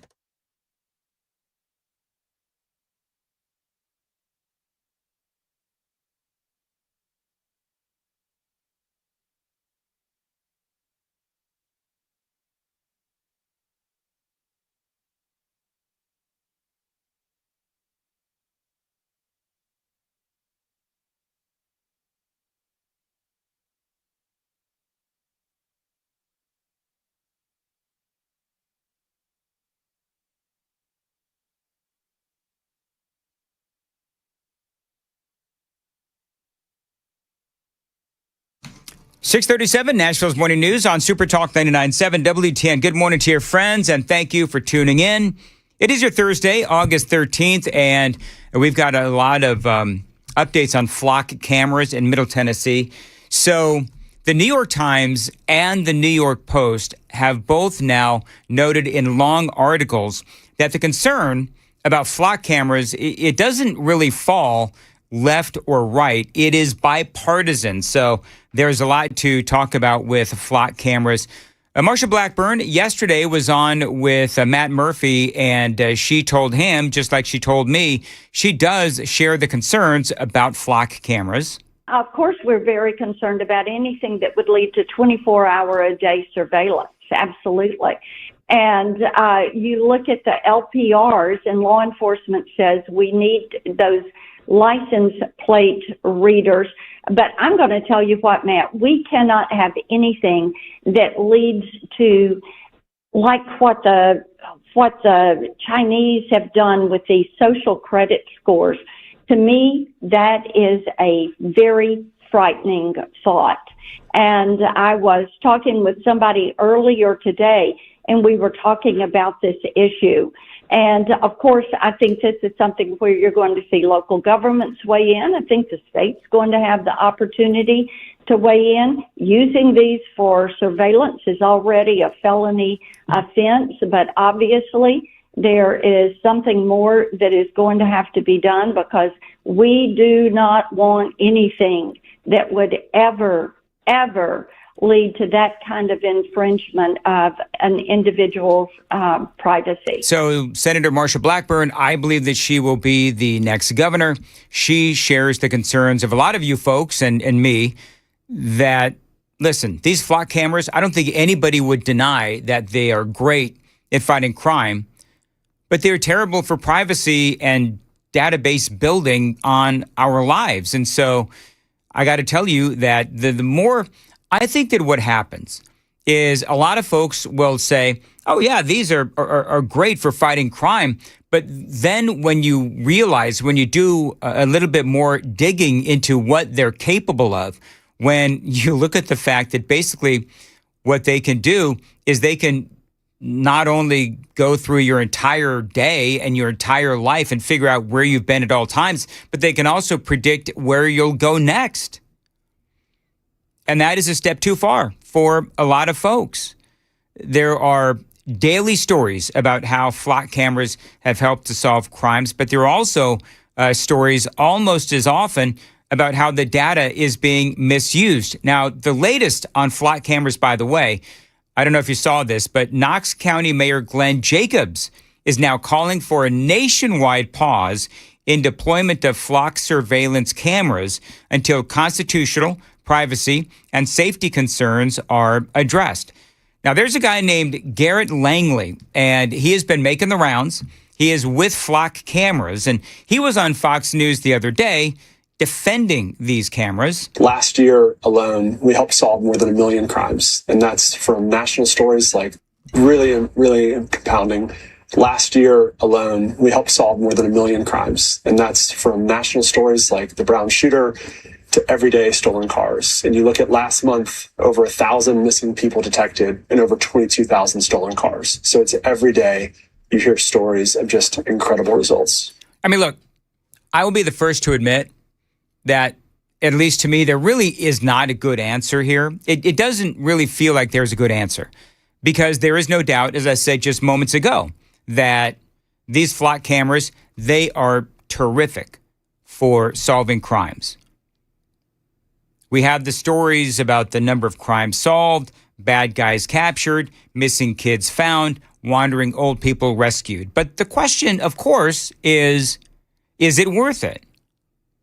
I think, didn't we do a Daily Dan poll on this a while ago, Sam? And the audience was actually, I was surprised at how split the audience was. You want to do it again? Real quick. Let's do a Daily Dan poll, because numbers are going to shift and numbers are going to change.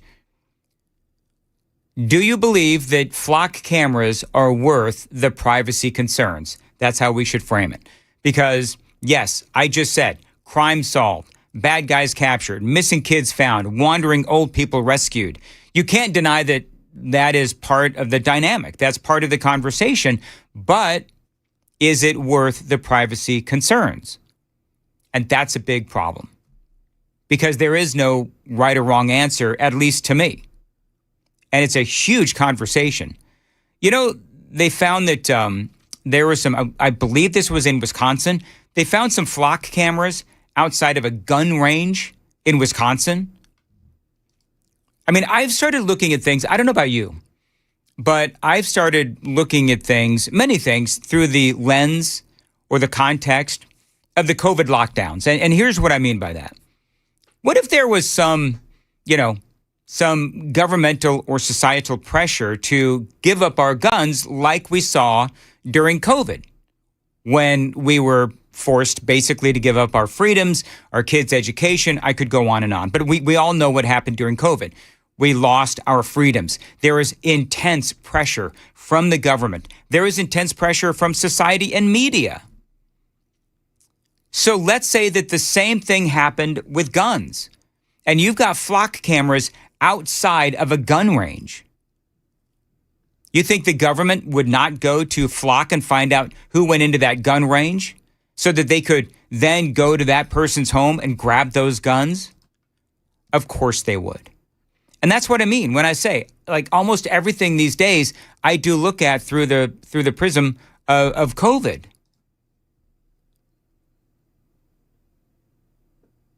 Look at what Fauci did. Look at what the government did. Look what social media did. Look what a lot of these politicians did. So yeah, I look at it through that prism, and that's why I am so against these flock cameras. Over 40 courts have continued to define ALPR cameras as incredibly constitutional. And I think when you talk to victims, it's loud and clear.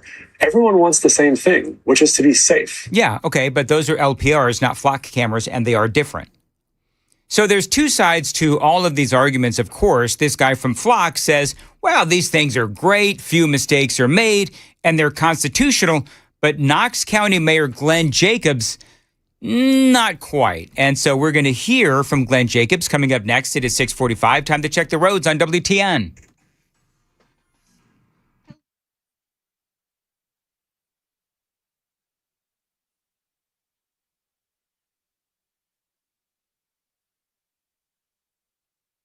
On 65 for 440.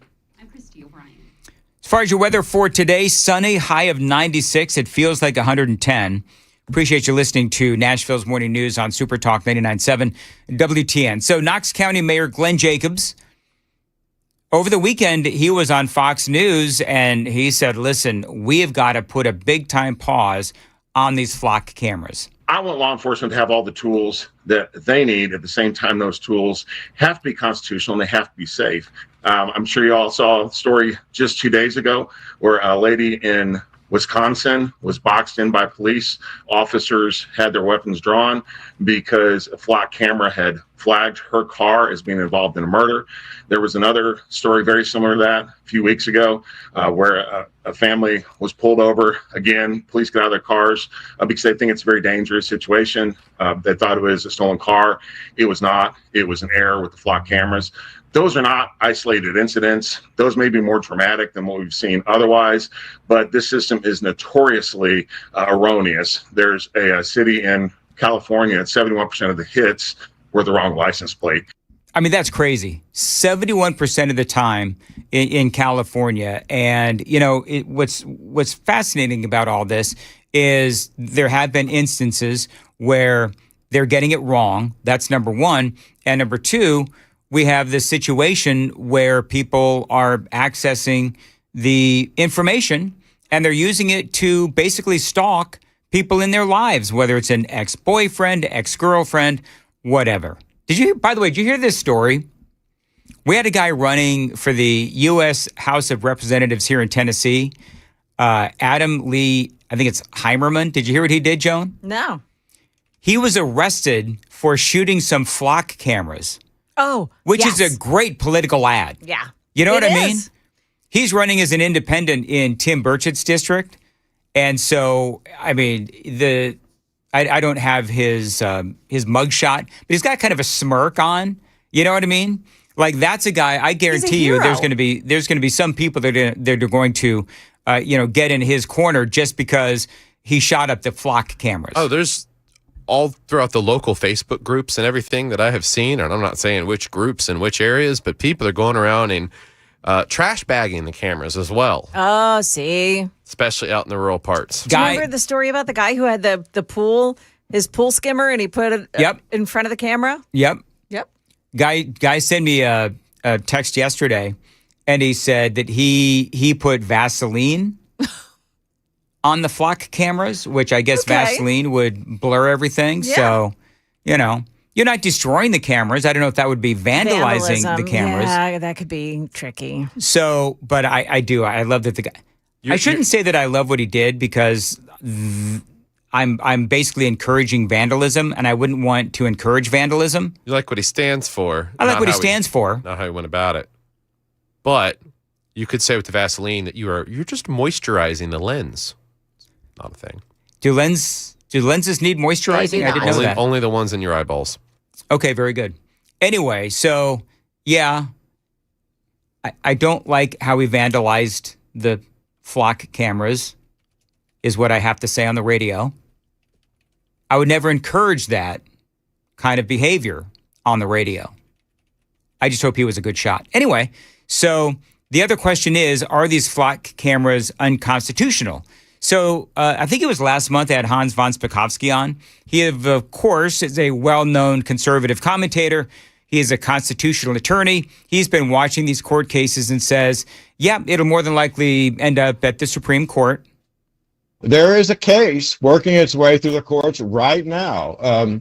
Two residents of Norfolk, Virginia, which, as you know, big military city, Navy base, etc. They sued, making exactly the claim we're talking about, that these the flock cameras are violating their privacy rights and the Fourth Amendment right that they have in the city of Norfolk. They lost at the trial court or federal district court level, although the judge gave an interesting opinion in which he said, well, it doesn't violate their rights yet. And I think, he was kind of hinting at what I've just said, that it depends on how pervasive this. Anyway, they appealed. That case is now up before the Fourth U.S. Circuit Court of Appeals. And I have no doubt that whichever way the appeals court comes out, the losers are going to appeal that to the Supreme Court. And so we might get a very interesting decision on this. So I looked up the tracking. We could have a decision on flock cameras at the Supreme Court level by 2028. So, by the way, that city in California, that district in California that had that 71% error rate regarding the flock cameras, that was Roseville, California. An analysis of 1,500 reports showed a shockingly high rate of error when reading license plates. A study of close to 1,500 flock camera reports in Roseville, California, found that the cameras failed to properly detect license plates 71% of the time, reports Tyler Lacoma for CNET. Where is Roseville? Can you look that up real quick there, Sam? I want to say that I bet you Roseville is somewhere in central California. Let's see if I'm right or wrong. Joan, you're still anti-flock camera, right? I am. All right. However, having said that, I do a story almost every day about how a flock camera has helped police to catch a bad guy. So it's really hard to dislike them completely. Right. That's what I said when I say there's no easy or right answer to this. Right. I love them. I am a crime-fighting conservative through and through. And I don't like the privacy concerns. Where is Roseville? Northeast of Sacramento. Okay, so I think that's like Central California, I guess, whatever. I made a habit of avoiding Sacramento, or as I used to like to say, Sacramento. Anyway, so in the Daily Dan poll, real quick. Do you believe flock cameras are worth the privacy concerns? 61% say no, most of which said, could there be a hell no button? Phil says, I lived in Roseville. Is Roseville as bad as Phil, answer me this question, won't you? Is Roseville as bad as I seem to think it is? Probably, especially if it's a farming community, but whatever. Let's see here. And people, of course, on the super text line, they are defending flock cameras through and through. And by the way, I know the flock camera is just a brand. I know there's several different kinds of flock cameras from different companies. I also know that as well. So, yep, I know 80-14. If you choose safety over freedom, you deserve neither. I know. A lot of people are, 2660 says they lost because they're not unconstitutional. We'll have to wait and see what the Supreme Court says. But, if I wanted to play talk radio on this, I could take calls on flock cameras, Joan, every single day. Oh, for If sure. if I had if I wanted to do bad talk radio, I would just say, flock cameras, let's go to the phones. Yes. And I could fill every single segment every single day. However, I try hard not to do sucky talk radio here on Nashville's Morning News. I know I've got to try harder. 6:53, Joan's got the news coming up at 7. Joan. Yeah, while you're being told to bring a backup ID when heading to the airport. It's coming up at 7 o'clock on Super Talk 99.7 WTN. Thank you, Joan. And I want to tell you about my friends at DT McCall's. They've been helping out Tennesseans for over 100 years with fair prices and outstanding customer service. Now, right now at DT McCall's, they've got great deals on all things electronics and appliances and furniture and lawn and garden and a whole lot more. You know, a lot of these other, I would call them lesser furniture and appliance stores, they have their specials around holidays, 4th of July, President's Day, whatever. But at DT McCall's, they've always got great deals going on throughout the year. So they've been saving Middle Tennesseans money for over 100 years. That is 4 generations of treating people right with a focus on savings and customer service. Now, the first thing I do when I realize that I need something at the house is I go to their website, dtmccalls.com, check out their latest specials, and typically I'll order right from their website. But if I've got to go see it, whatever it is, I go to the brick and mortar stores. They help me out and they answer any questions that I might have. Again, great customer service, either online or in stores. So if you need anything for your home, your garage, or your backyard, you only need to go to one place, my place, DT McCall's, 5 locations across Middle Tennessee, Carthage, Cookeville, Lebanon, Lafayette, and Franklin, always online, dtmccalls.com. Tell them Dan Mandis told you to reach out.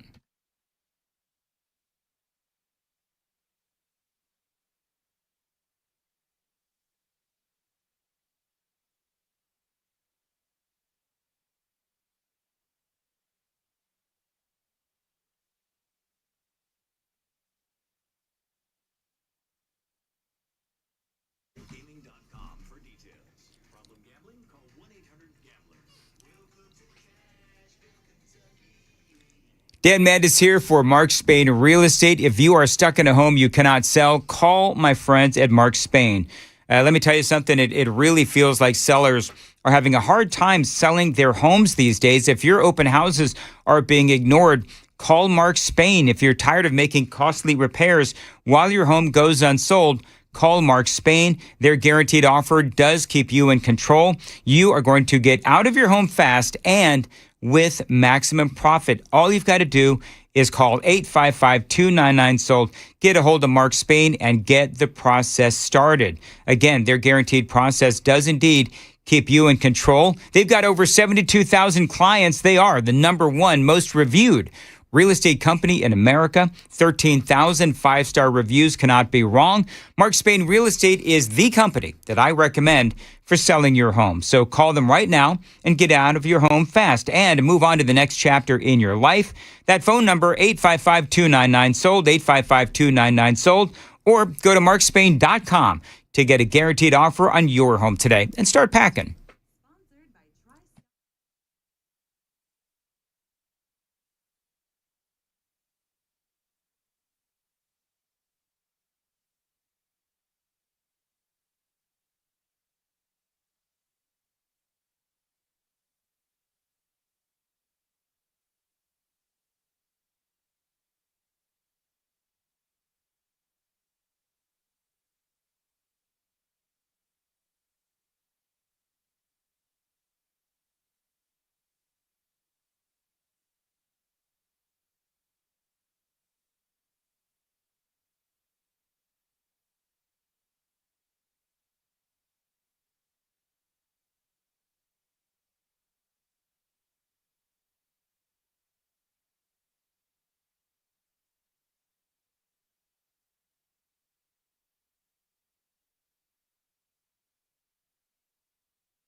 6:58 on Nashville's Morning News. Jones 7291 may have a fair point. Okay.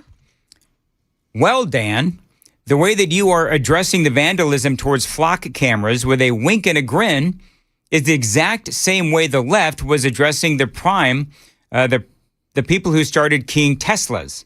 And it escalated from keying to burning. So he says, be careful as to how you react to funny vandalism, because the right also has people that are going to keep taking it one step further. Well, I think the difference is that Teslas, and I texted back to 7291, because I said it's a fair point. My point back would be that Teslas were not violating anyone's civil rights. Oh, and they were personal private property. Yeah, they were. A lot of the time. Sometimes there were the dealerships involved, but there's a lot of people that just got their car randomly keyed or vandalized on the street. Are flock cameras considered personal property? Not personal, but I'm sure it's considered private. It's the personal property of the company of Flock. It's not a person. Well, it's owned by a person. Are we really going to fight about this? It's owned by a person. On a lighter note, Mr. Flock owns the Flock cameras, and so it is his personal property. Shut the Flock up. Oh. That's actually my line. I was the first guy that used that. Anyway, whatever. On a lighter note, Joan. Yes, so it's 1816 writes, flock cams catch bad guys, says Joan. Pain is bad.com. Bad.com. Yes, Listen, exactly. You started people making fun of my accent, and I don't even have an accent. You actually do. People. You people. Now she's going after you people. What do you mean, you people?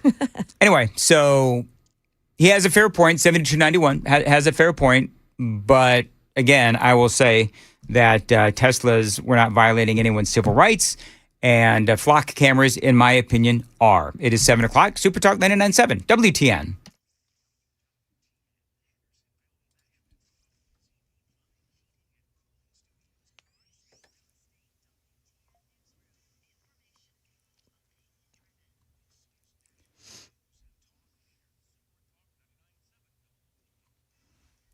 Good morning, 7 o'clock. I'm Joan Jones with your top stories. The full forecast and traffic in 5. A Virginia woman claims she was only shouting insults at ICE agents from her car window when an ICE agent came at her with a gun pointed at her head. I saw him pull in front of me and take the gun out because as he's walking up, the gun is already out, and then he starts pointing it at me.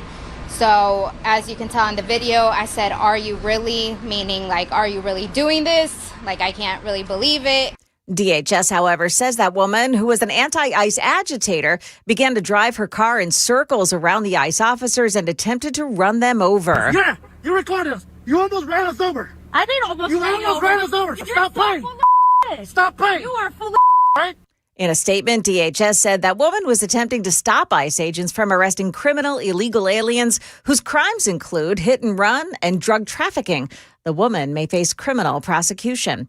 Well, now that she's won the Republican primary for governor of Tennessee, Marsha Blackburn has her sights set on what she'll do first as governor. Priority number one, coming from the people of this state, is the issue of affordability. Speaking with Matt Murphy yesterday. I've got some thoughts about things we can do when it comes to achieving affordable housing and trying to get some builders into the state, trying to get some property that we can use. Blackburn saying she wants to simplify the permitting process and reduce regulatory obstacles to building new homes. There's a problem with some driver's licenses when they're presented at the airport. Travelers are saying that the TSA isn't accepting them. Channel 4's Marius Payton. Some Tennesseans say the issue has caused them to miss their flights. One woman says she always arrives early at B&A to give herself extra time to get through security. And I get stopped every time. They end up having to scan the ID 2 or 3 times, calling over a supervisor. She says this isn't just happening at B&A, it's happening at airports all across the country. The Tennessee Department of Safety and Homeland Security says they're aware of the problem. They're trying to pinpoint the cause. In the meantime, it's advisable to bring along a backup ID like a passport just in case. Market numbers brought to you by Beacon Capital Management, online at beaconcm.com. And stock futures are trading on the plus side this morning with the Dow futures up 153. That's the latest news. Traffic and weather next. I'm Joan Jones, WTN News. Hey, it's Dan Mandis from Super Talk 99.7 WTN and Nashville's Morning News. I'm here with Chris from USS, United Structural Systems. He's checking out my basement, my foundation, my crawl space to see if there's anything wrong. Fingers crossed.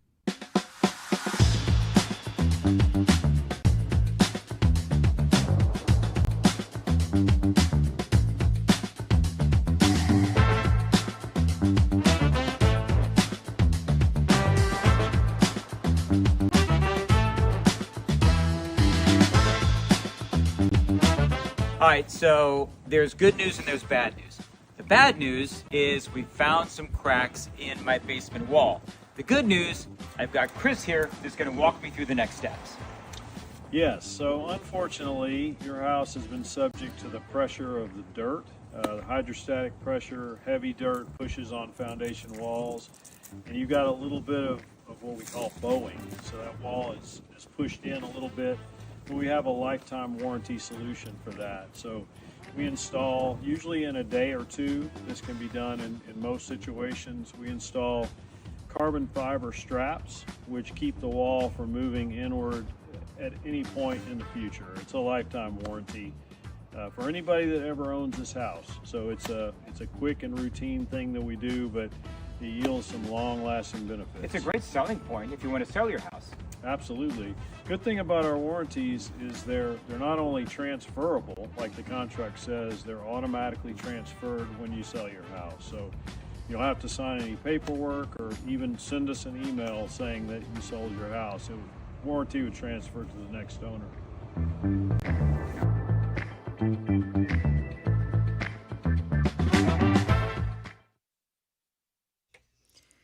There's a crash on Murphy Road at West End Avenue in the Hillsborough area. It involves some injuries. Also, Hermitage Avenue at Lindsley, a crash in Rutledge Hill. Also in Woody Crest, a crash on Nolensville Pike at Polk Avenue. And in Nashville on Brick Church Pike at Belshire Drive. Traffic every 10 minutes every morning on Super Talk 99.7 WTN.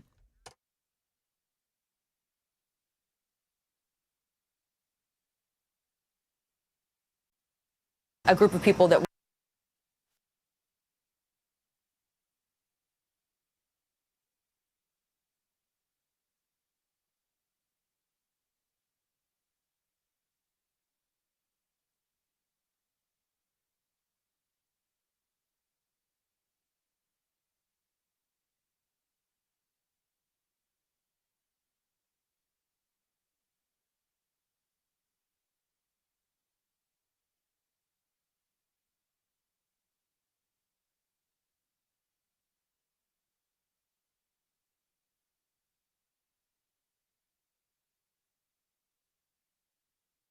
.706 on Nashville's Morning News on Super Talk 99.7 WTN. Good morning to you, and I hope you're doing well so far.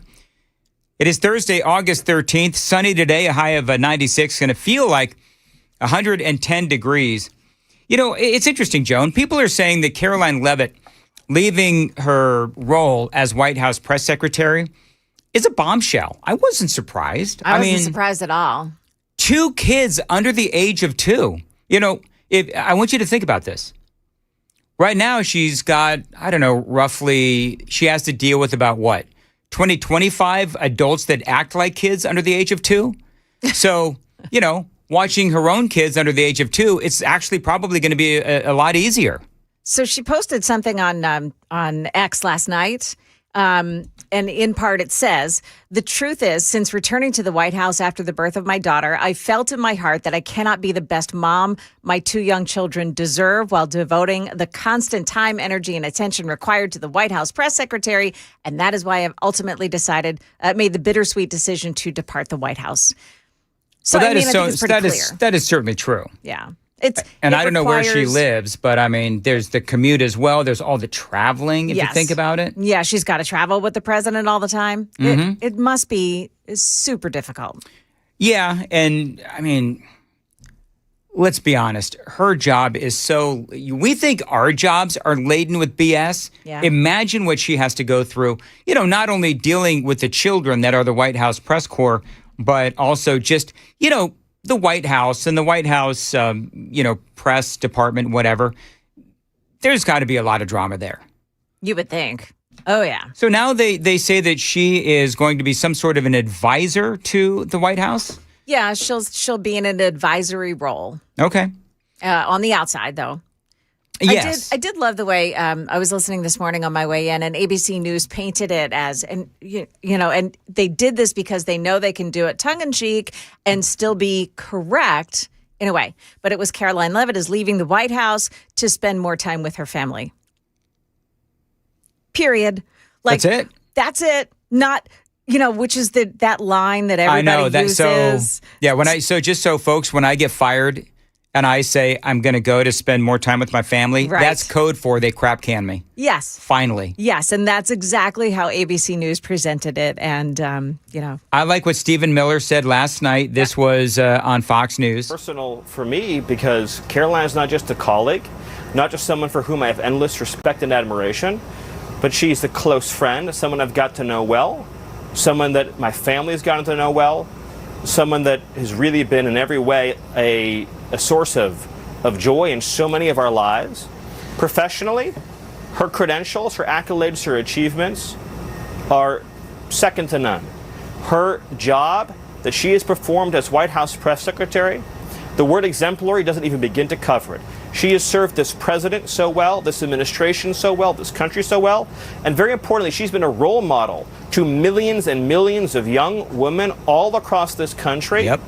A mother, a family woman, a press secretary, a patriot, really in every way an extraordinary person whose role in this movement and this country is only beginning, and I see unlimited success and possibilities ahead for her, and we're going to continue working together every single day. Her story is just beginning. I can't wait to see what her future holds. Well, I mean, we saw what Kayleigh McEnany was able to do over there on Fox News, and I would be willing to bet that Caroline Leavitt, when she feels up to it, I bet you she could end up on a Fox News. Oh, she'd be perfect. I mean, she fits the bill as far as the physical description. She's blonde, she's beautiful, she's smart, just like Kayleigh McEnany. So. She's very, what's the right word? Outgoing and energetic. Yeah. She's a lot of fun. Yep. And she's somebody who is, she's likable. Yeah, she is. She is likable. Yeah. Cringe Jean-Pierre, she was not likable in any way, shape, or form. Neither was Jen Psaki. Who? Jen Psaki. It's Circle back. Back. I know who it is, but the P is silent. I know, but okay. You were just the way she did her job. It was more like Jen Psaki. Jen Psaki. I made that joke sounds like once. a town in the middle of nowhere, Minnesota. You know what? Psaki sounds like it'd be in New Jersey. Actually. Oh my gosh. Oh. Where are you from? Is that where Psaki, Joan's New from? Jersey. Okay. That's funny. Anyway, so it's pretty bad. It is. Anyway, so who are some of the replacements for? I was going to say for Jen Psaki. Who are some of the replacements for Caroline Leavitt? Do we know? So obviously, no one has been officially named yet. Not even getting to that point of thinking about it. Apparently, but Anna Kelly or Harrison Fields, the principal deputy press secretary, Stephen Chung, White House. He's very good. Yeah, the communications director, and Alina Habba. Former Alina Trump lawyer. Habba. Yeah, she's a former acting U.S. attorney Yep. for New Jersey. Yep. She might be from Psaki. right, Also, very good. Breitbart Washington bureau chief Matthew Boyle. What? That's Okay. according to the New York Post. Well, we'll have to see who it is. There's a funny meme. Was it you telling me? Somebody was telling me there's a funny meme out there that it's got Marco Rubio in a blonde wig and a red dress. You want me to put it on the stream? Yeah, put it on the stream if you would. I think Marco Rubio would do a great job. Do you remember when she was out, when Caroline Leavitt was out on maternity leave, and you had Marco Rubio, you had J.D. Vance. I forget who else did it, but you had fill-ins. Yeah. For Caroline Leavitt, and they all did a great job. I thought Marco Rubio, though, did the best job. We did a Daily Dan poll, which guest star was the best, was the best fill-in press secretary, and I think Marco Rubio won. Do you know, Joan, who I know that it won't be? Who? Tucker Carlson. Yeah, it will not be. I am reasonably certain it's not going to be Tucker Carlson. Another one is Monica Crowley, who I think would be really good at that. She isn't she already part of the administration? So she is U.S. Chief of Protocol right now. Do you know? I don't know what that means. I'm sitting here trying to think of how does the Chief of Protocol walk up to Donald Trump and say, could you not? Yeah. Do you know what I mean? I mean, it doesn't even matter what it is. Just could you not? Yeah. So I think Monica Crowley would be good. Although there's been times when she's been anti-Trump. I was actually surprised that she ended up in the Trump administration. Oh, really? Yeah. But I mean, Trump seems to like her. Yeah. Keeps her head down. You know, I don't know what Chief of Protocol sounds like something you would have like in the UK for the Queen. Yes. Queen and the King. Yes. You know, all that kind of stuff. How about Katie Miller? Stephen Miller's wife, who has a podcast, and she's very popular within the administration as well. She is very popular within the administration. Who does she not get along with? Elon Musk. Is it Elon Musk that she doesn't get along She was with? a former aide to Elon Musk. Okay, then she at Doge probably does get along with him. I don't know, maybe. Okay, here's the question. The last two White House press secretaries, Caroline Leavitt and Kayleigh McEnany, they were both blonde and hot. Yeah. I would put it with two T's, as a matter of fact. So is that a requirement? And a sizzle. I didn't say the sizzle, but that's Joan, fine. But so is it almost a requirement? You know, we ought to take bets. Will the next White House press secretary be blonde and good looking? It's kind of... is it a job requirement? Yeah, well, it seems like a job requirement for President Trump.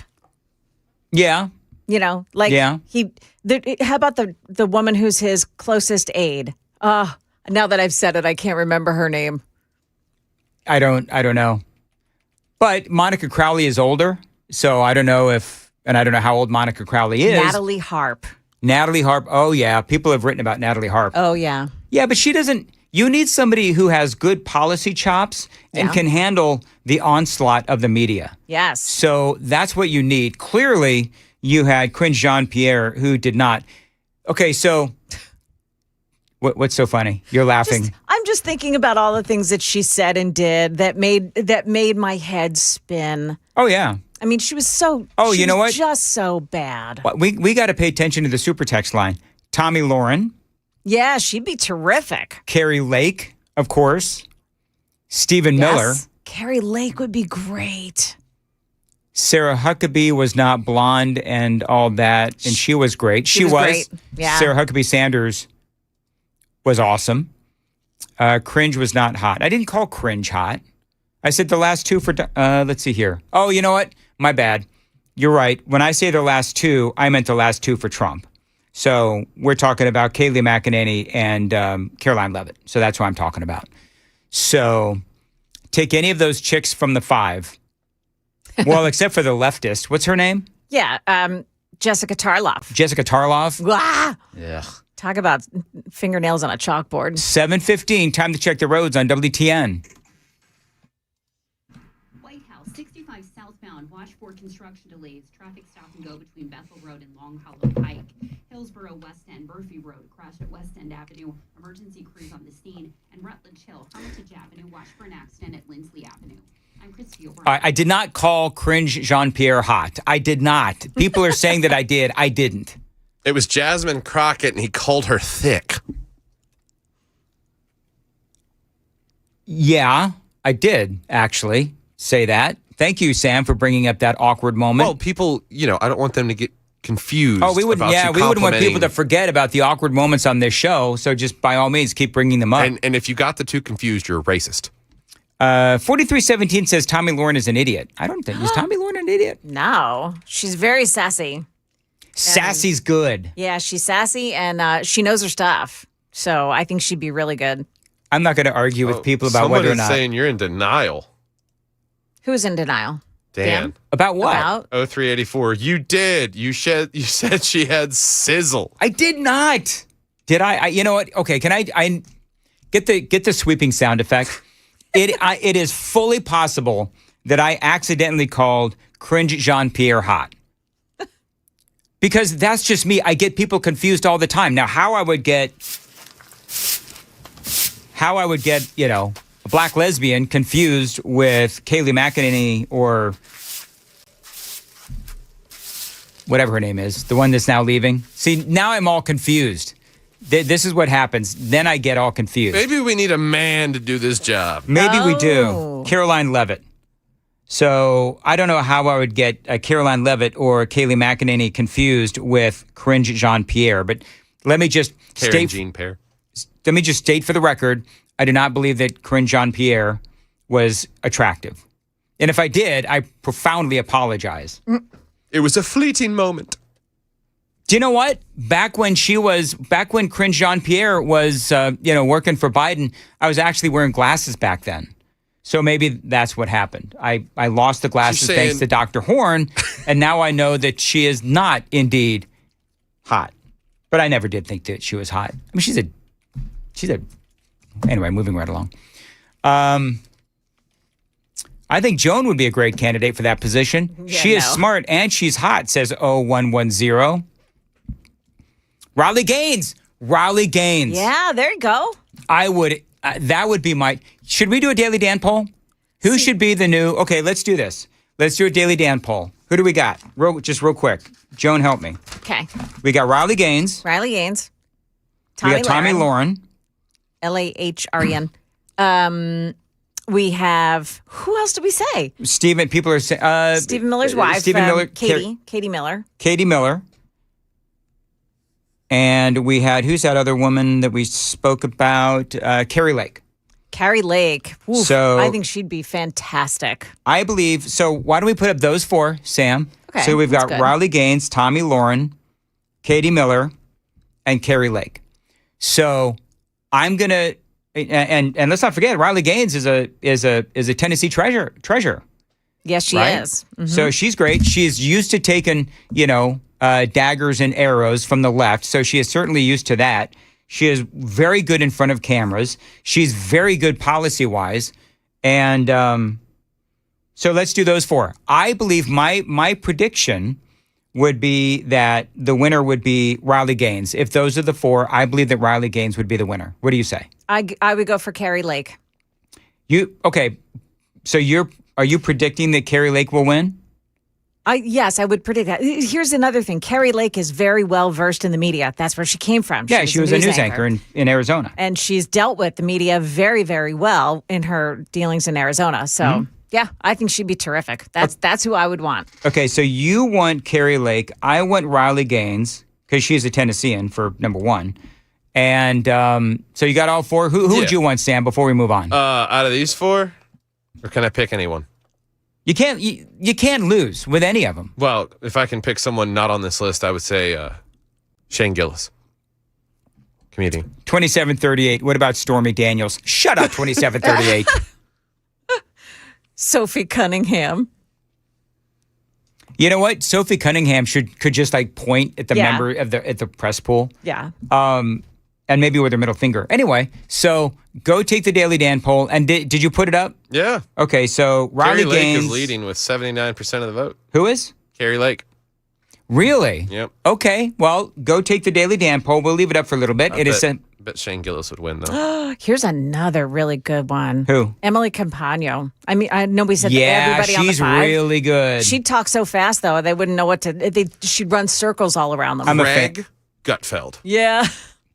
Okay, so just so we're clear, Emily and Greg, especially Greg, would have to take massive pay cuts. Yes, they would. Matt Murphy, by the way, a couple of people said Matt Murphy. He would be great. Yep. So he would just get into arguments with the reporters and it would last hours. He would. That's okay. 722. All right, so real quick, Joan, what's coming up in the news? So Maryland man is back in the news. We've got an update on Kilmar Abrego Garcia's case coming up at 7:30 on Super Talk 99.7 WTN.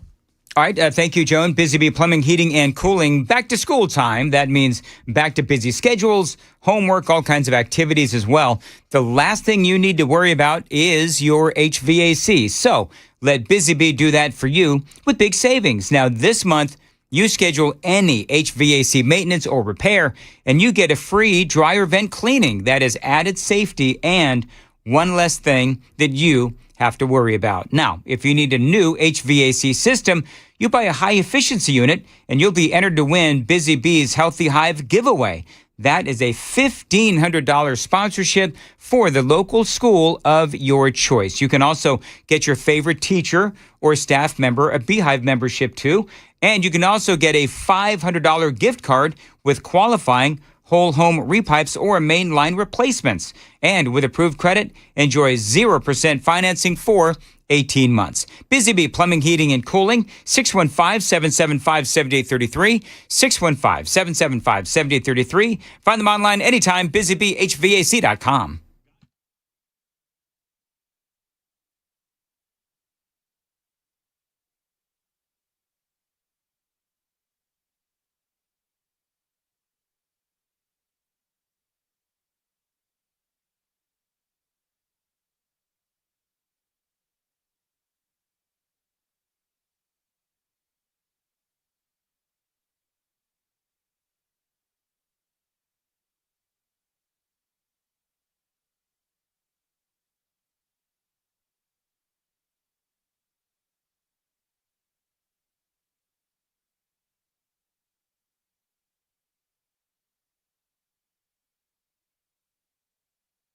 $724 on Super Talk 99.7. Joan, I absolutely love, and don't look.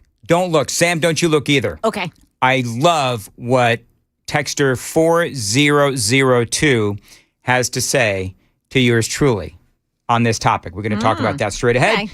Dan Matt is here, and I want to tell you about my buddy Dr. Jeff Horn and all the vision pros at Vision for Life. How many people, maybe even you, are living with cataracts and you don't even realize how much it is affecting your everyday life? Now, the good news is that the fix is quick. It all begins with a personalized consultation with Dr. Horn at Vision for Life. Now, if you've been dealing with blurry or cloudy vision, glare or halos around lights, colors that just don't seem as bright as they used to, well, those are all signs of cataracts. And for a lot of people, driving becomes really difficult or dangerous, especially at night.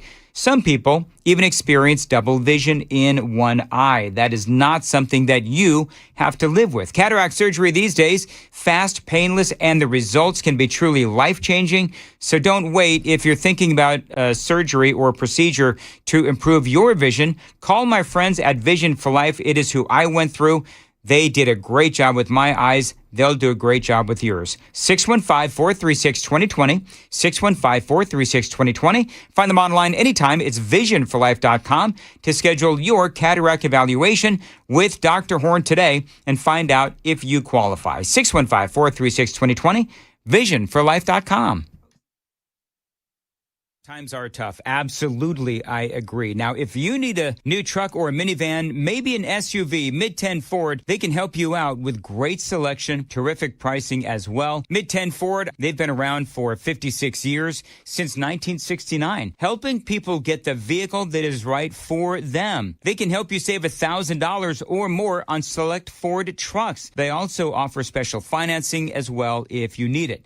Now, Mid-10 Ford, I like to say that they're a one-stop shop. You can buy your vehicle there at Mid-10 Ford. You can get it serviced. They have a body shop as well. So you want a brand new or a pre-owned vehicle, you can check out all of the great deals at their website, mid10fordtrucks.com. That's mid10fordtrucks.com. They offer low-pressure sales, maximum customer service if you show up at their business, 1319 Foster Avenue. This is a family-owned business going back 4 generations. So, yeah, they do know how to treat customers. So let them help you get into your next vehicle. Again, low-pressure sales, maximum customer service.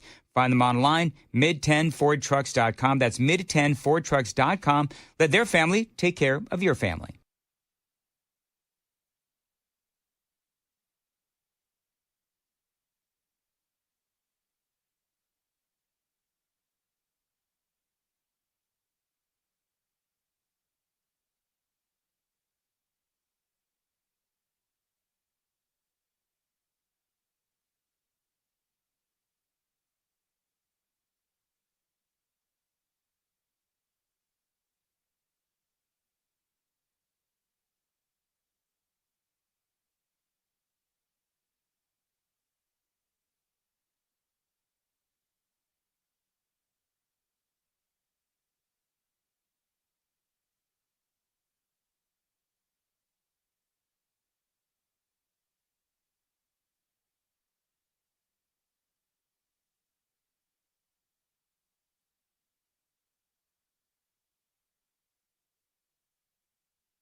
729 Super Talk 99.7 WTN, talking about who should be the new press secretary. Take the Daily Dan poll. Riley Gaines, Tommy Lauren, Katie Miller, or Carrie Lake. So 4002 sends this. His or her 15-year-old daughter has a question for us. My daughter wants to know why they are all female. This person says, I nominate Byron Donalds. So the last couple of press secretaries have been female, the last several, as a matter of fact. Do you know who my favorite press secretary? This is how much of a nerd I am, Joan. Tony Snow. Have I already said that once? No, but I bet it was. It was. I have written down on my piece of paper. Tony Snow. I knew it. He was terrific. He was so good. Yep. Tony Snow was so amazing. But why they are all female, I don't know. Yeah. That's a great question. I mean, optics. You all remember how great? Do you remember Anthony Scaramucci? Yeah. Oh my gosh! I think wasn't he though? He did it for like the mooch. He did it for like 2 or 3 days, and then he got crap canned. Yeah. I think if I remember right. So maybe he blew it for all the other men. I don't know, but a man could do, just as good of a job as a woman. But you're right about optics. Maybe men. I'm about to say something incredibly sexist, but are men considered more political, so they want some eye candy to look at? Is that's not how I feel, but I'm just asking a question. I don't know. I think that a woman will gain more respect just because, like a Jim Acosta would be kinder to her just because she's a woman. And the messaging on answering questions comes across as more gentle and Sean concerned. Spicer, we all forgot about Sean Spicer. He was the first for Donald Trump. It went Sean Spicer, Sarah Huckabee Sanders, and then Kayleigh McEnany, right? And Scaramucci was in there somewhere. Where was Scaramucci? I have to look that up. I'm up. You know what? I'm old and I'm confused. I wish I was 15 again like your daughter, dude. All right, got a lot more straight ahead. Super Talk 99.7 WTN.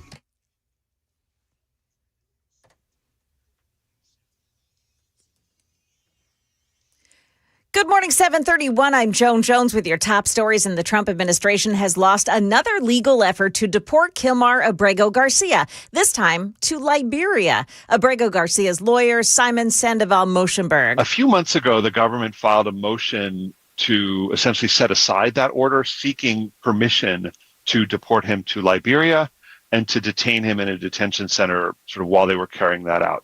Judge Zenas was considering the motion, but apparently she wasn't going quite fast enough for the government. And before she even had the chance to rule on it, they took an appeal up to the Court of Appeals. And that's where they lost it. So for now, the case is on hold until the government's next move. The DOJ, however, does plan to appeal a ruling that dismissed the Tennessee case. That's that human trafficking case against him. Prosecutors and defense lawyers in Luigi Mangione's federal case may be preparing a plea deal in the killing of Brian Thompson. Reports say that his lawyers have called for a Friday morning hearing. But that could also put him in motion in an effort to dismiss his state case as well. ABC News legal analyst Dan Abrams on that. Even if Mangione pleads guilty in federal court, New York State prosecutors aren't going to give up. They will argue that there are different state laws, different from the federal laws, that ought to allow them to move forward with the case. Jury selection in that state case is set for September 8th. That's the latest news. Traffic and weather next. I'm Joan Jones, WTN News. Thank you, Joan. 733, Nashville's Morning News on WTN. Dan Mendes here. I've been a client of Dr. Kevin Mitchell for about 12 years, and he's amazing. He's awesome. And so is my bad back, thanks to the Wellness Institute of Nashville. They've been changing lives for 20 years with innovation and technology. And yes, this year marks his big 20th year with Pioneer Days in Technology Ways. So to celebrate in style, Dr. Mitchell is offering you the Big 20, which is going to give you 50% off non-surgical spinal decompression. Discover why patients across Tennessee trust Dr. Kevin Mitchell and Dr. Ashley for answers and relief. So friends, if you're suffering from sciatica, neuropathy, spinal stenosis, bulging discs, neck pain, back pain, tingling and weakness in your arms and legs, Call them today. They can help you just like they can help me, and they did help me. 615-246-5009, 615-246-5009. The website, painisbad.com. As always, painisbad.com. Tell them Dan told you to reach out. Dr. Mitchell and Dr. Ashley at the Wellness Institute of Nashville, they do have my seal of approval.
We have a problem this morning in White House. It's on 65 southbound between Bethel Road and Long Hollow Pike. It's stop and go traffic. It looks like it may be through a construction zone. Also this morning on Old Hickory Boulevard in Forest Hills, you've got a crash reported at Hillsborough Pike, one on Nolensville Pike at Polk Avenue, and on Murfreesboro Pike at Edgeo Lake Drive. Traffic every 10 minutes every morning on Super Talk 99.7 WTN.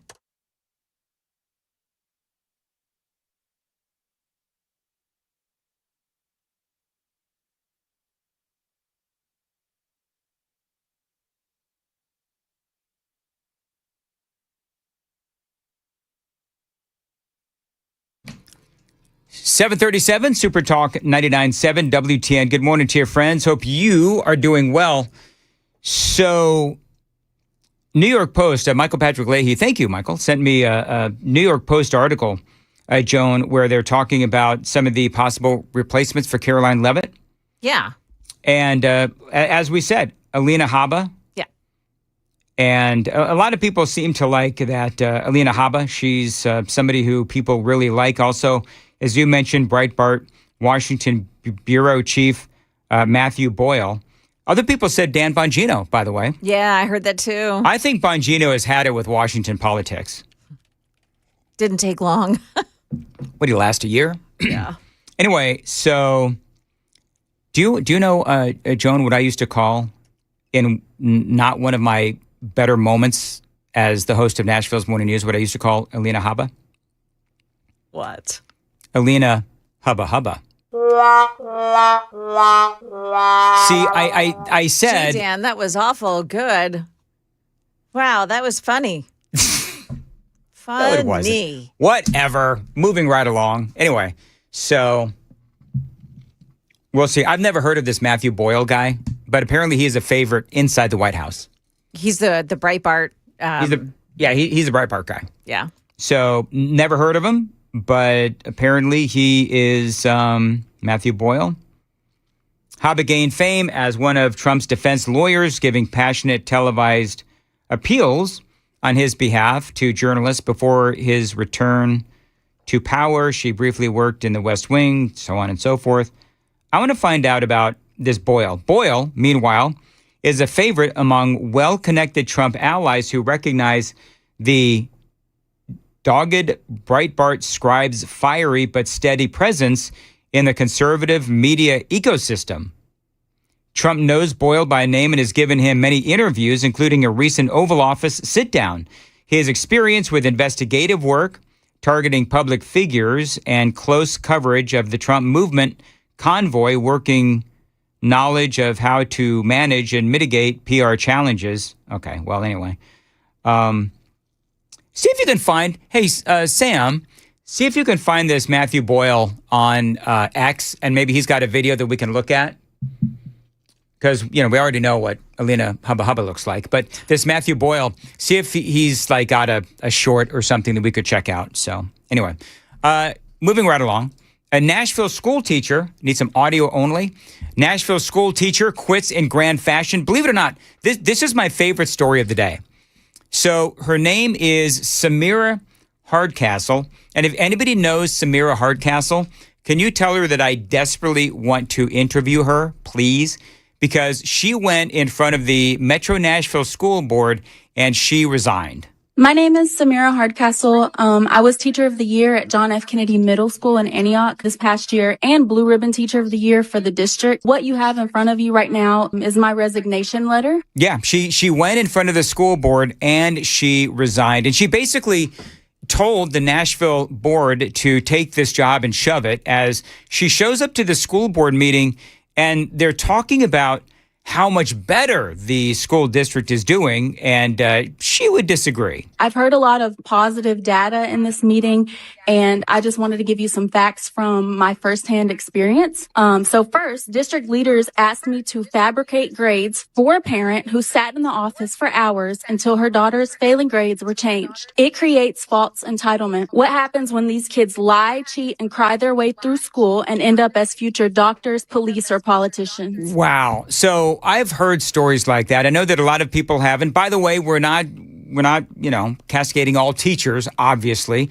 I mean, Samira, she's obviously a great teacher. But we've all heard those kinds of stories, right? Where a belligerent parent comes in who, gives the teacher a hard time and demand that a grade be changed because, their kid felt like he or she deserved better. But the reality is that from what it sounds like, Samira is saying that her bosses in Antioch wanted her to change the grade of that student because the student was, had a belligerent mom or dad or whatever it was. And so Samira's like, listen, I've been dealing with this student all year. And more than likely there were disruptions. Student was belligerent, didn't care. And so the student gets an F or a D or whatever it was, and then the parent comes in, starts yelling at the principal and the vice principal. So then the principal and the vice principal start bullying the teacher to change the grade because they don't want to deal with the parent. You hear these stories all the time. I love that Samira is coming out and calling out the school. Here's the other thing, and she just mentioned it in that soundbite. Metro Nashville schools, they're out there saying, oh, look at us. We're seeing all kinds of progress. Maybe that's true, but are they juicing the grades by giving students grades that they don't actually deserve?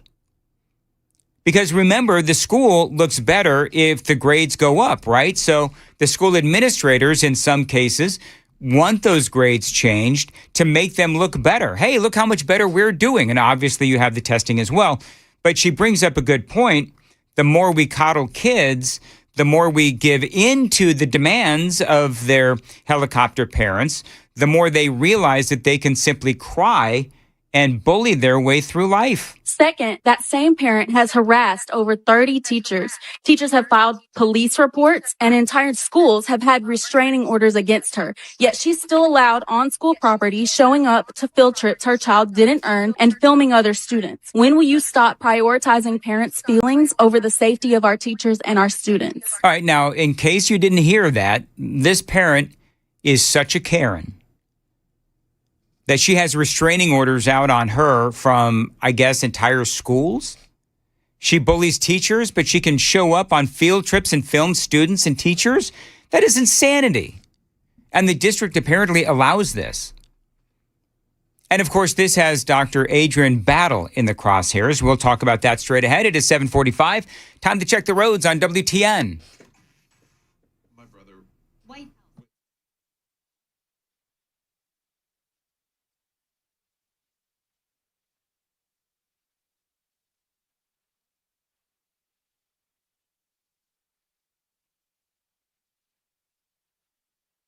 As far as your weather goes, it is going to be incredibly hot today. Sunny, high of 96, going to feel like 110. Appreciate you listening to Nashville's Morning News on Super Talk 99.7 WTN.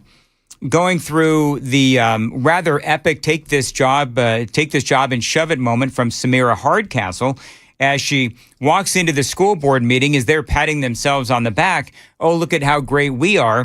And she's like, no, I am one of the few good teachers you have, and I'm submitting my resignation because all of you are terrible. And you don't stand by your teachers. And so, yeah, to me, and you'll know that I cover Dr. Adrian Battle all the time, and she's the head of the district. And I'd be willing to bet that Samira doesn't have a lot of good things to say about Dr. Adrian Battle. I heard you also mention that we're closing gaps in teacher vacancies. I want the public to know that many of those are filled with uncertified teachers. Uncertified teachers. Now, I did look into this because I do want to be fair. So there are several different ways that teachers end up in classrooms, right? You can be a teacher and not actually have a license. You can be, and you teachers, you can chime in on the super text line if you want. But you've got non-certified substitute teachers and classroom associates that have a bachelor's degree but no certification. So there are different ways that you can become a teacher, and I would be willing to bet that you have some very, very good non-licensed teachers that are not necessarily certified, but they're allowed in the classroom under, the no certification, but you've got a bachelor's degree, substitute teacher kind of a thing. I remember when I was growing up, I don't know if you had this, Joan, where you were in New Jersey, but when I was growing up, we had the same kind of thing at my high school. And we had a teacher, Mr. Schneider was his teacher. You know what, Joan, there's hope for me yet. I remember Mr. Schneider's name. I forget his first name, but he was a surfer dude. And he came in and we didn't know the differences between like a substitute teacher and a regular teacher. Yeah. But we had a teacher go out on maternity leave. Mr. Schneider comes in, and he was a great teacher. We had him for like 3 months, and we loved him. He made me want to learn. He made me want to do my homework. He kept my attention during the lessons. And the full-time teacher, not so much. But Mr. Schneider comes in, the entire class was motivated and loved him. And then about a month before school ended, Mr. Schneider broke the news to us that he was leaving the classroom. Oh. And we said, why are you leaving? You know what he said? He said, I'm not a teacher. What? He said, I'm not certified. And I'm only a substitute. And so they found a full-time teacher that's going to be taking over on Monday, and you could have heard a pin drop in that classroom when Mr. Schneider said that he was no longer going to be our teacher. Wow. We were heartbroken. So the point is that you can have really good substitute teachers who are not certified or whatever, because if they're able to keep the class's attention and inspire them to do their homework, inspire them to do, research, and listen to the lessons, then that's a good thing. But anyway, so, and I'm sure the teachers are chiming in. You know, I think that, and I don't mean this about all teachers, obviously, but I think there's some teachers that have probably, Joan, would you agree, that are only doing it for the paycheck? That they've been doing this for so long, and they've been dealing with unruly kids for so long. And unruly parents. And unruly, great point, Joan, Yeah. unruly parents as well, that they're just going for the paycheck. Yeah. And I'm sorry, maybe not the paycheck, but the pension. okay, You know? perhaps like the pension they want as to well. get to the point where they can retire and then they're done. And let's be honest, I mean, nobody could blame them, honestly. That's exactly right. Yeah. So anyway, this Samira Hardcastle had a few other parting shots. The news reports that behavioral issues are down. They are not. We are simply banned from reporting them, forcing us to keep disruptive students in the classroom. Statistics are being skewed to protect the district, not our children. Our children cannot read and write. They cannot do basic math. And we spend 40 hours a week with these students, so we know them better than the district and those fake numbers. So Dr. Battle, my question to you. Thank you. The time. Did you hear that? She was being dismissed. Right at the end. Summarily Thank you. dismissed. Get out of here. Thank you. Out of time. You know what they also said? You can email your little document to us and we'll take it under advisement. That's basically what they said. I heard it goes straight to Dr. Battle's new $165,000 bathroom. Dude, Sam, we pride ourselves on accuracy on Nashville's morning news. It was $168,000, not $165,000 when she totally renovated her office with her new bathroom. With a new potty. It cracks me up that on the expense list was like 12-inch diameter piping. So it's like, what is she eating? Taco Bell? 100%. Stop it. Do you think on the spreadsheet when they were talking about redoing her entire office, including her bathroom, do you think it actually, Joan said, Golden Throne on the spreadsheet? Because it's got to be at that price. That toilet has got to be solid gold. Yeah. That's sick. Was it Elvis that had a solid gold toilet? Who was it that had a solid gold Trump toilet? Definitely has one. Anyway. Solid gold toilet. Startling accusations from Samira Hardcastle. I would love to get her on. Metro Nashville, apparently they have been saying just that last part. Metro Nashville has been saying that behavior-related issues are going down. But are they? Because to hear her say it, what they're actually doing is they're simply not reporting the incidents. Apparently that's what's going on. So I've reached out to Sabrina Hardcastle. If anybody, Samira Hardcastle, if anybody knows her, can you tell her that I'm not a creeper, like trying to, what do they call it today? Slipping into the DMs? Is that what they say? Sliding. Sliding. Get the terminology right. Good Lord, man. What? Sliding into her DMs. Whatever.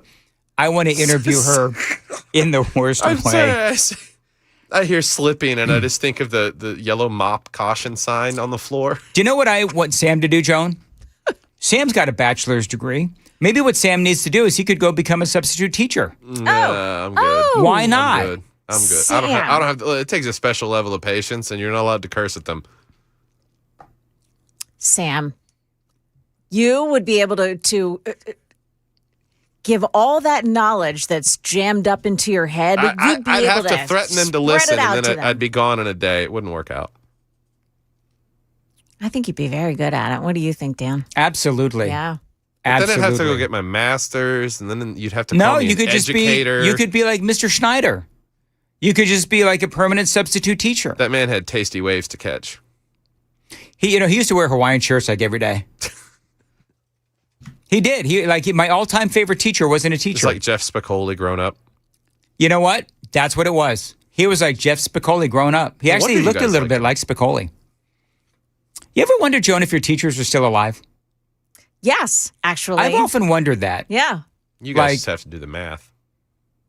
Well, I'm 58, and he was probably 30, which means that every teacher that I've ever had is probably dead, which is sad to think about. 754, by the way, the $6.5 million lawsuit settlements, no questions allowed to be asked, Dr. Adrian Battle. Accusations of retaliation during that whole thing. Yeah. Nepotism with her brother, misconduct, the whole thing. Got nearly $100,000 raise for bringing TCAP scores up by 10%. In 3 categories. Dr. Adrian Battle, man, she's got a cushy gig. Makes more than the mayor. 754. We figured this out before the show. Yeah. She is not the highest paid employee in Metro Nashville, but she almost is. Well, she is on the Metro, and then there's like municipal. It crosses like the weird line of stuff. But yeah, no, as far as Metro government employees are concerned, yes, she makes more than the mayor. All right, very good. Got to go. 754. Jones got the news at 8. Joan. Scam marriages are on the rise, and the feds are onto it. That story at 8 o'clock on Super Talk 99.7 WTN. Thank you, Joan. Appreciate it. Scam marriages are on the rise. Yeah. Okay. Ilhan Omar. Is that what it is, Ilhan Omar? You think it is? A bunch of Ilhan Omars around? Probably. Nope, I can tell you it's not. Oh. That's not it. You're just going to have to wait for the You know news, what, Joan? boys. That's a great tease. That's a great tease. I want to know what they are. Cool. All right, coming up, Joan Jones. Generator Supercenter, one of your biggest priorities in life is to protect your family. And if the power goes out in your neighborhood, you need to get it back on quickly. You need the Generator Supercenter. Now, we've all lived through, and a lot of you have seen, of course, the horror stories of power being out for days or weeks on end. Here in Middle Tennessee, the Generator Supercenter provides backup home standby generators at a terrific price and outstanding customer service as well. As a matter of fact, I want you to go to their website. It's generatorsupercenterofnashville.com and see how you can get started. Their website, again, generatorsupercenterofnashville.com. You can save $500 when you tell them that Dan Mandis told you to reach out. Now, they do feature turnkey installation, certified plumbers, electricians as well, and service after the install, and a whole lot more. I love the Generator Supercenter. So the power goes out in your neighborhood. You've got a backup power generator, so your power goes right back on.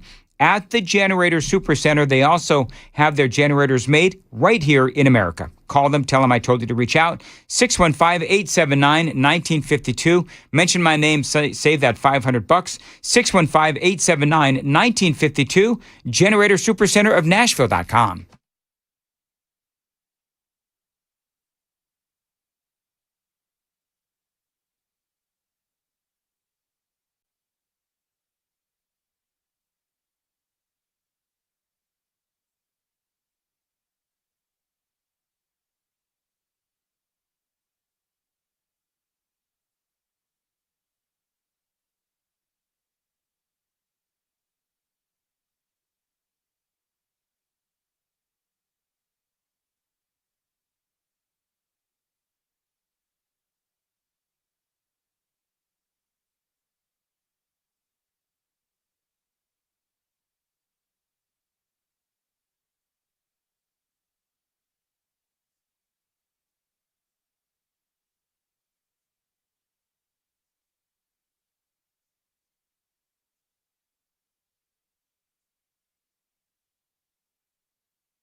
Good morning. I'm Joan Jones with your top stories. Newly declassified documents show that the Biden administration's FBI worked to poison the press against conservatives. Here's John Solomon at Just the News. A team of FBI analysts went around and started marking anybody and anything about Joe Biden as Russian disinformation, divided the world in two.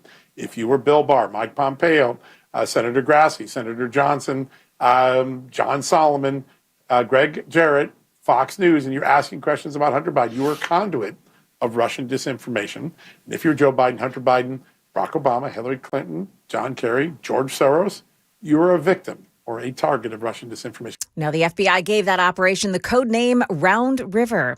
Nearly a dozen people have been arrested in a marriage scam, one of the biggest in U.S. history. Prosecutors in New York say the ring arranged hundreds of sham marriages, pairing Chinese nationals seeking green cards with American citizens willing to marry them on paper for a price. The foreign nationals paid as much as $100,000 each, and the Americans were allegedly paid $30,000 to say, "I do." According to the indictment, some of the fake weddings were held at restaurants where the couples changed into traditional Chinese wedding attire to make the ceremonies look real. That's ABC's Sophie Flay. Tyler Robinson's lawyers are asking a Utah judge to take the death penalty off the table.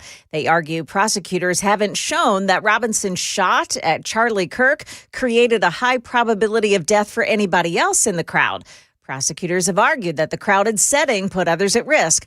Robinson's lawyers, however, say he hit the intended target. DC Blocks is suing Nashville, saying it's moving to stop the data center project next to the zoo, despite Metro's own zoning office giving it approval. Here's News 2's Jaxie Pigeon. Some Tennesseans say the issue has caused them to miss their flights.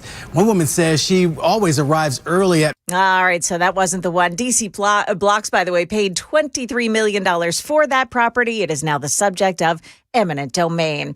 Today starts the Tennessee State Fair at the James E. Ward Agricultural Center in Lebanon.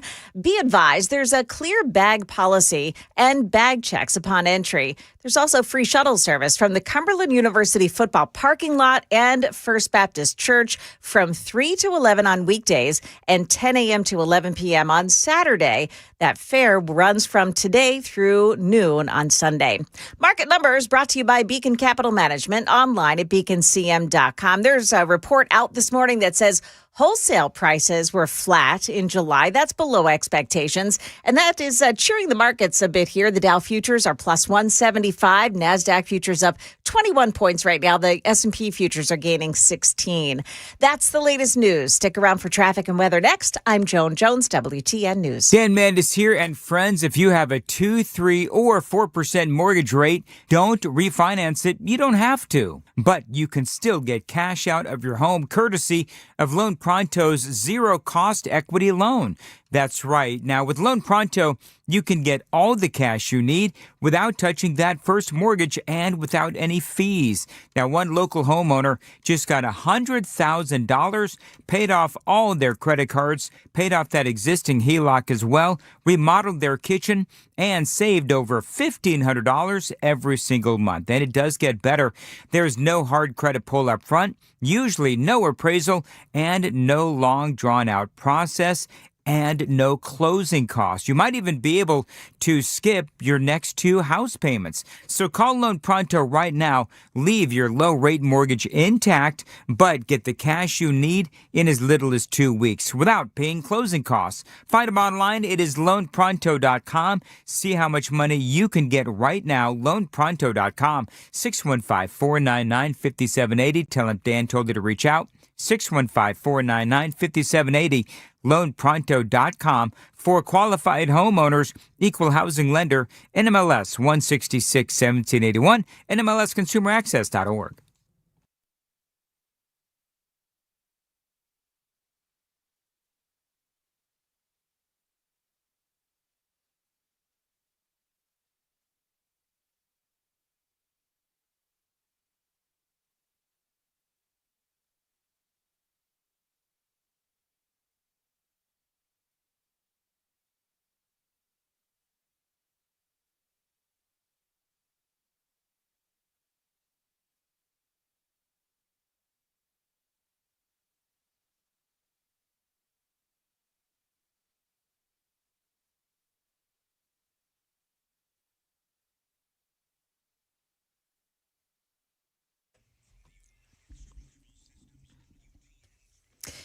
240 westbound right now at Stewart's Ferry Pike. Got a crash. That's in Hermitage. Also in Murfreesboro on 840 southbound side past Sulphur Springs Road. It's a crash in the left lane.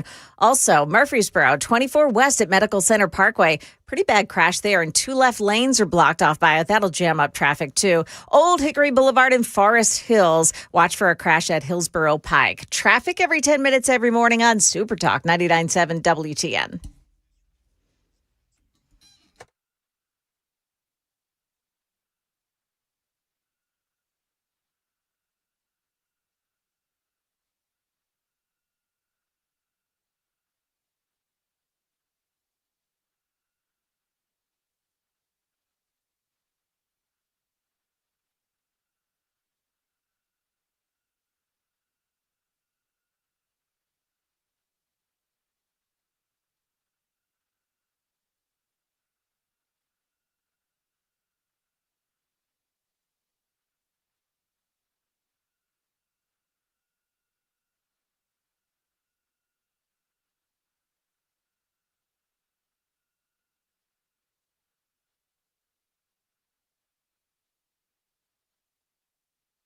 .806, Nashville's Morning News on Super Talk 99.7 WTN. Good morning to your friends. Hope you are doing well and welcome on in. Thursday, August 13th. So, Joan, I apologize. I unfortunately had to do a couple of things off air. I don't know if people noticed, but my voice started going out big time in the last 15 minutes of the previous hour, so I had to go deal with that. So, I missed your story.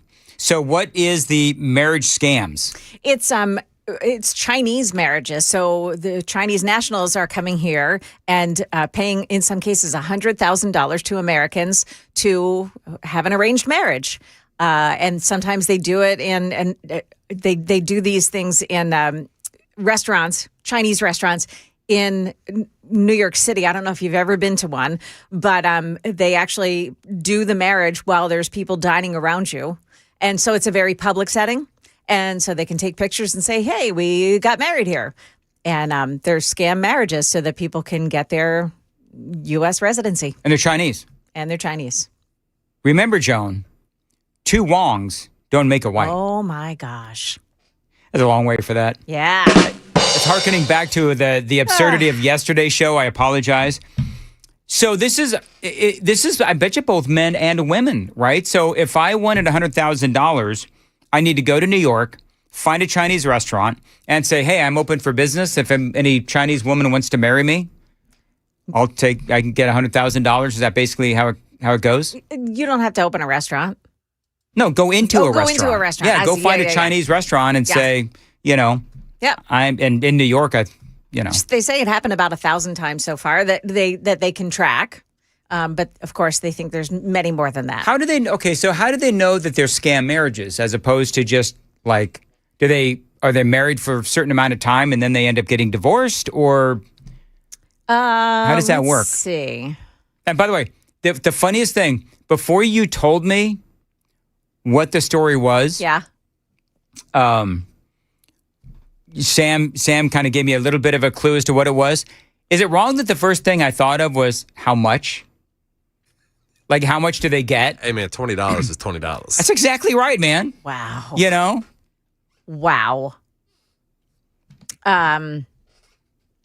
So the network included facilitators who oversaw the alleged scheme, identified foreigners, recruiters who found willing American citizens like yourself, and helped to ensure their continued participation, and assistants who prepared immigration paperwork and coordinated the submission of green card applications. So this sounds like there's some coordination on the China end of this. Oh, really? Yes, really? Yeah. So I'm gonna be honest with you. So at the end of next month, I have to build a new retaining wall that's going to cost about $18,000. Oh, you could make some moolah here. Do you think Amy would be cool if we got like a quickie divorce? I can go out to New York, find a Chinese woman who wants citizenship, marry, get the $100,000, do a quickie divorce, then come back and pay for the retaining wall? Do you think, and remarry Amy? That's all based on she might maybe marry me again for a second time. Well, I think what she might maybe do is turn you into authorities and then kick you out and take all the rest of your money. So, okay, you can stop now. The people that do this, should they be sent to jail? Like the people that are frauding, like are they being sent to jail or what? Well, they've been charged, so I who knows where it goes from here. What do you think they ought to get, Sam? I mean,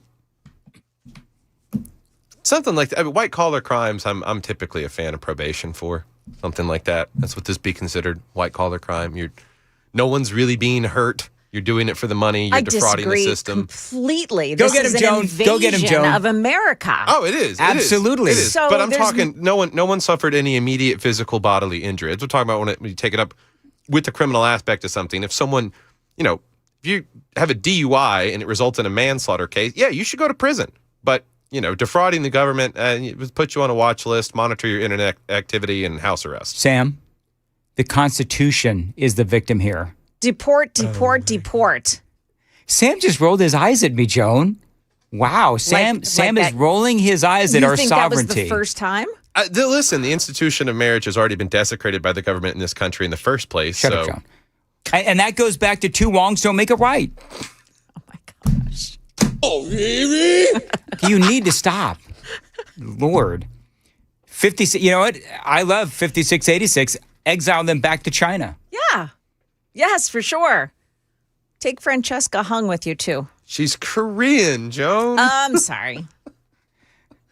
3308, do they get to consummate their marriage? Oof. Is that part of the 100,000? You know what? That's okay. I can't. Oh If it's me, another $5,000, you don't have to consummate the marriage. Another 5? Yeah. Okay. Is it a marriage if it's not consummated? Nope. Said every man involved in this in this deal. It's not a marriage if it's not consummated. So I go by the biblical definition. So 5396. So Sam, are you going to be soft on crime like these judges then? I think you might be. I think this is one of the first times that the super text line has very much turned on Sam. Look, people are gullible. People are susceptible. I'm sure that when they were lured into this deal, it was more than likely for some of them their first time ever committing a crime. I believe in some leniency to a degree, and I don't think white-collar crimes are the end of the world compared to... By the way, in all seriousness, this could also be human trafficking. Like they may be bringing some of these people in. Maybe, just maybe. I'm talking about. They might be bringing some of these people in here. I'm talking about the citizens. I'm talking about. I would not expect them to be participants in that. I would say the Chinese mafia 100% would be participating in that. That's what they do. So yeah, I mean, and if you're, you know what, they're probably doing this to try and circumvent the new executive order on birth tourism, right? Yeah. So I mean, it's kind of part of that whole thing. The government has this new focus on cracking down on fraud. So they're going after the fraud marriages and they're going after the birth tourism fraud because that is also a fraud. So Dan, you don't get the whole 100K. You only get 30K. The arrangers get most of the dough. Yes. Oh, all right. 30K still covers the retaining wall. That would cover the retaining wall. Yeah, you have 12 grand left over. I mean, literally, if it's all you have to do is show up to a Chinese restaurant. Listen, I'll bring some fortune cookies back from Marsha Blackburn. Hold on, you walk in, and they've got the menu up. You know how they have it up on the wall and everything with the lights behind it? Yeah. Do I want a number 1, a number 2, or a Mei Ling? Robert says, I agree. If you're going to go to jail, at least consummate the marriage. You ain't going to get none when you get there. Hopefully. Did you guys miss my joke about Marsha Blackburn and the fortune cookies? No, we didn't miss it. I said I could get whatever. All right. It's like when I see a stick in the yard and I run over it with the mower. I didn't miss it. I saw it was there. I chose to. Is there a anyway. catalog you can pick from? Is it? Well, no, seasonal? they would have to. I don't why I'm interested in this. I don't know, but listen, I could play some audio from Marsha Blackburn on Matt's show from yesterday because I've got it. You want me to play that? I can. No. I'm just asking a question. Like, how long do they? Sam, can you chat GPT this? All right. So how long do they have to stay married? And if you get caught, people are saying they should send both people back to China. That's what they should do. Yeah, actually, that would be a funny punishment for the American citizen. It would be. To China you go. You're going to have fun in China. By the way, a lot of these people, maybe they're spies. They could be spies too. So you have that as well. Joan, somebody's asking, 8114, horrible backup on 24 East. Any ideas why? Yeah, 24 East where? I have 24 East in Joelton, a crash at Harper Road overpass. 24 westbound side in at Medical Center Parkway. That's where 2 left lanes are blocked off by a crash. It could be that other people are, looking at that crash. Okay. All right. Yeah, I mean, we're beyond the traffic report. So what's going on in traffic? Anything good or bad? There's a lot bad, actually. Okay, go ahead. Yeah, so at Harding Place in Antioch, you've got a crash west of Antioch Pike. There's that crash in Joelton. It's on 24 eastbound at Harper Road Overpass. Hermitage 40 westbound before Stewart's Ferry Pike. That's a crash scene as well. The big trouble is on 24 westbound in Murfreesboro at Medical Center Parkway, a crash that takes out 2 left lanes. So you've only got the right lanes to get around it. That may be causing the big delays this morning. Forest Hills, Old Hickory Boulevard, west of Hillsborough Pike. There's a crash. There's one on 65 southbound in Madison. The off-ramp right shoulder is blocked off at Briley Parkway. One on Murfreesboro Pike in Priest Lake at Edge O Lake Drive. Wow, that's a lot. All right, thank you, Joan. It's going to be very hot today, as a matter of fact. By the way, super text line on this is funny as all get out. Yeah. It's not, by the way, as someone texted it, that was not my Chinese accent. It was an excerpt from South Park. As far as your weather goes for today, sunny, high of 96, going to feel like 110. My Chinese accent is way more racist. So, 6707, I can so relate to this. 6707, it's so funny when I say things like that. I try to say it like low so people won't hear what I'm actually saying. 6707. So wait, marrying a woman and getting $100,000 as opposed to marrying a woman and losing $100,000? Ha. Touch a nerve. Not me. Let's see here. What else?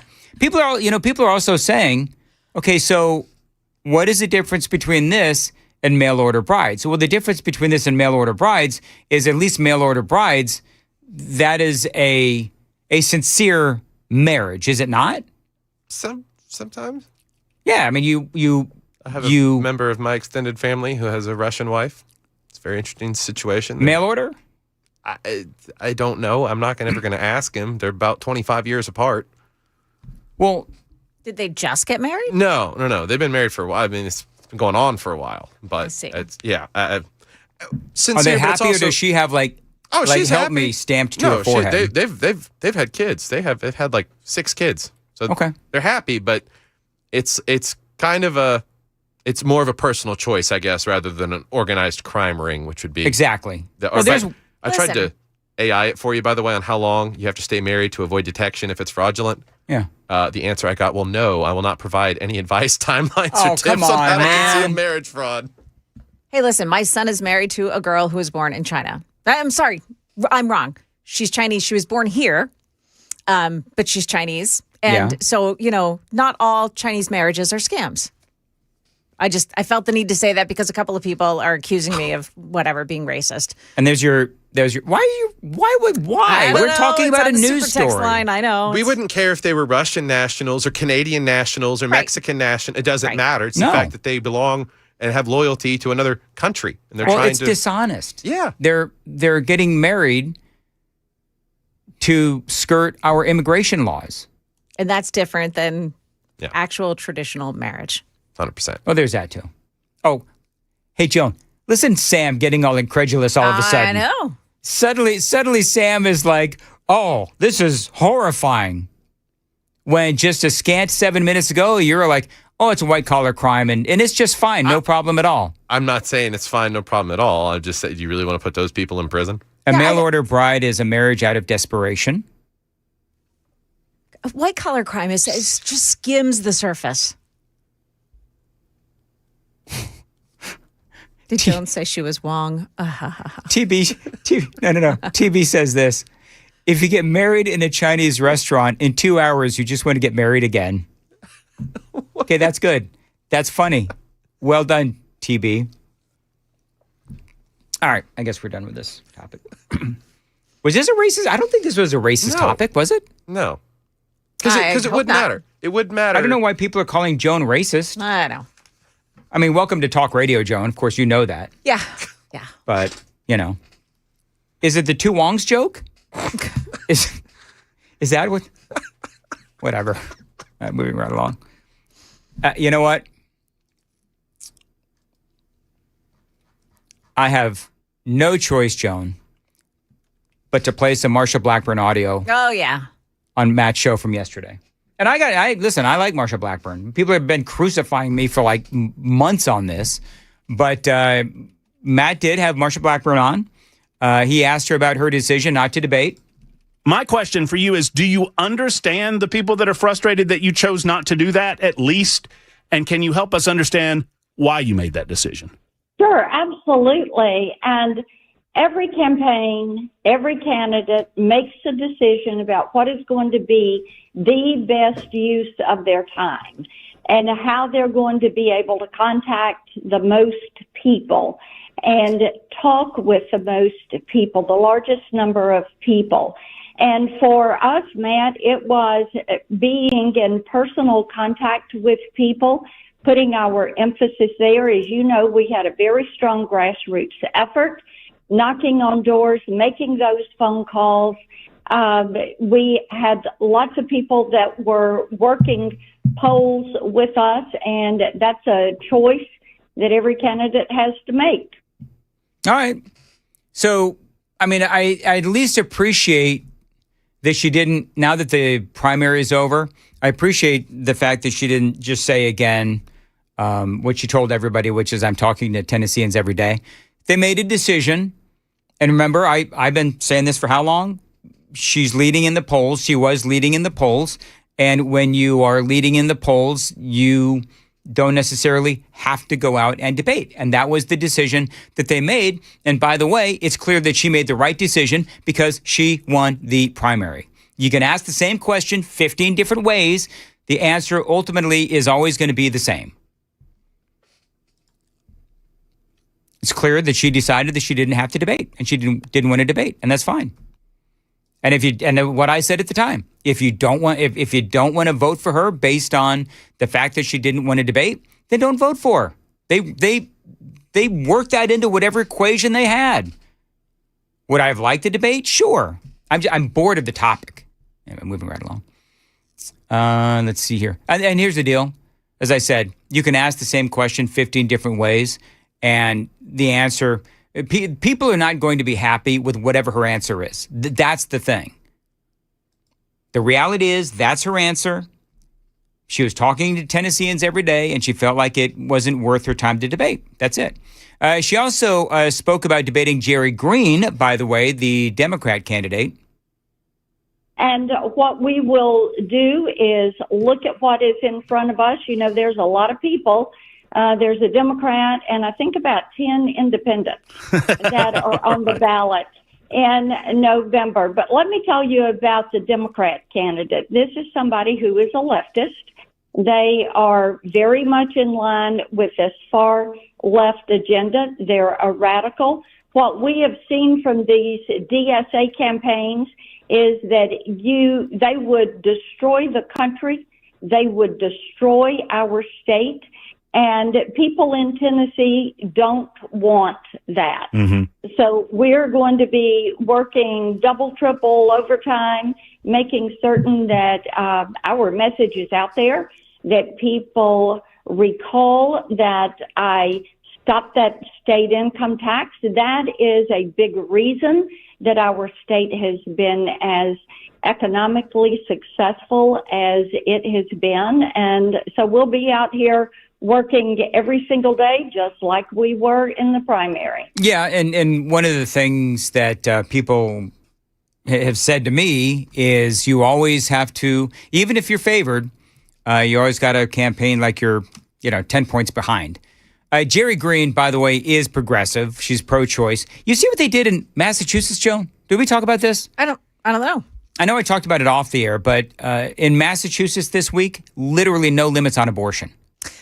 Yes, like right they say up to the moment of birth. No gestational limits, meaning they can have an abortion right up until the. Yeah, it's and everybody's standing around or clapping like it's horrifying. Hey, yay, we get to kill babies. That's great. So Jerry Green has said that she wants to repeal our near ban on abortion here in the state of Tennessee.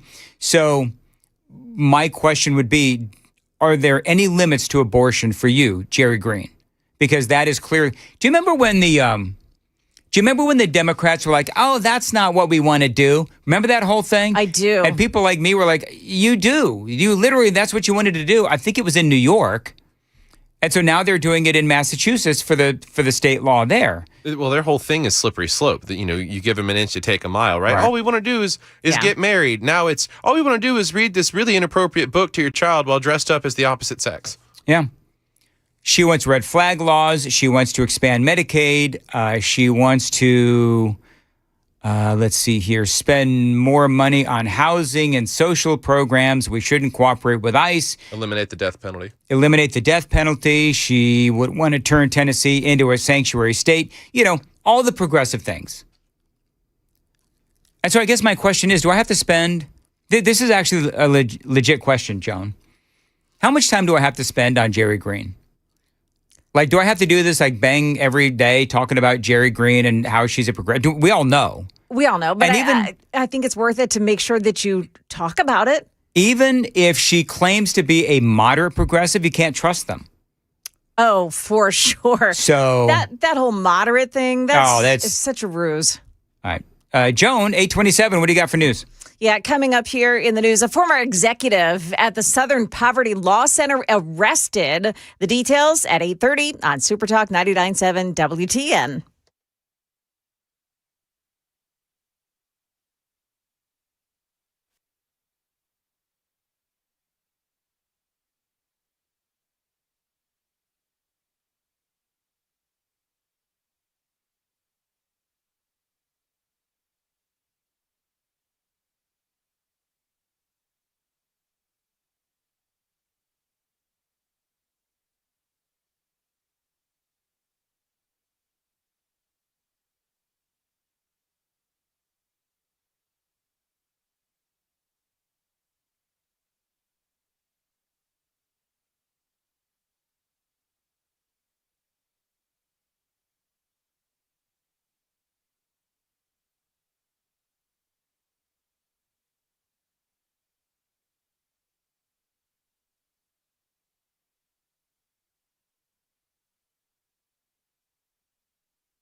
Good morning. It's now 8:31. I'm Joan Jones with your top stories. The Pentagon is withholding the names of 2 soldiers killed yesterday in a helicopter crash in central Texas.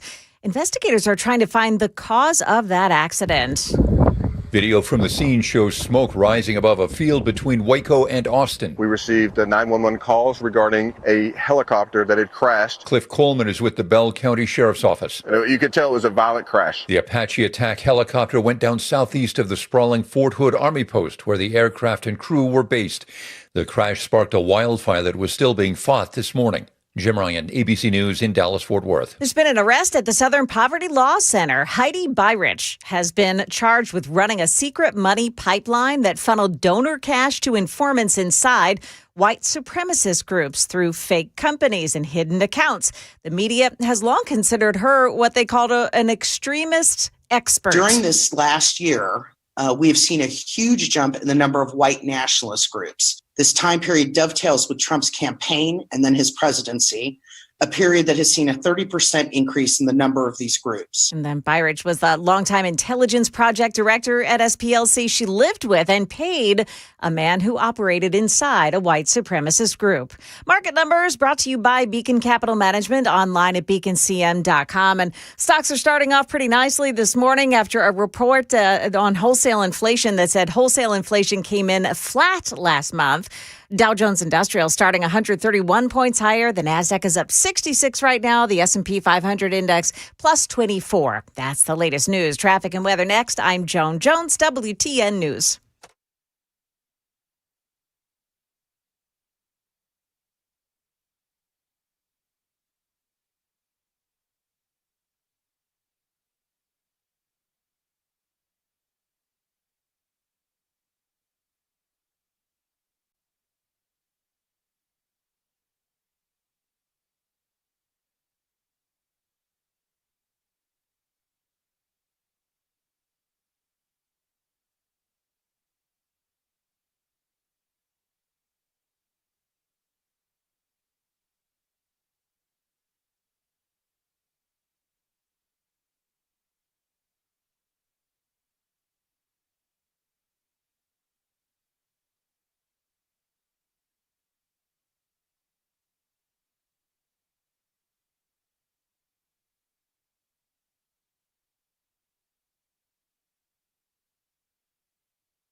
Okay, so we still have 24 eastbound in Joelton. A mess this morning. The right lane is blocked off at the Harper Road overpass by an accident. Cleaned up on the westbound side in Antioch this morning after a crash earlier at Medical Center Parkway. Make that in Murfreesboro at Medical Center Parkway. That's been pushed away. Antioch on Harding Place, west of Antioch Pike. There's a crash with some injuries. 65 south in White House between Bethel Road and Long Hollow Pike. Watch for slow traffic. They're saying that there's some delays because of construction. There is some blasting going on in that area this morning, and that may take some delays stopping traffic for short periods of time. Madison on 65 southbound, the off-ramp to Briley Parkway, Ellington Parkway. The crash has a partial lane of the off-ramp blocked off by it. Traffic every 10 minutes every morning on Super Talk 99.7 WTN.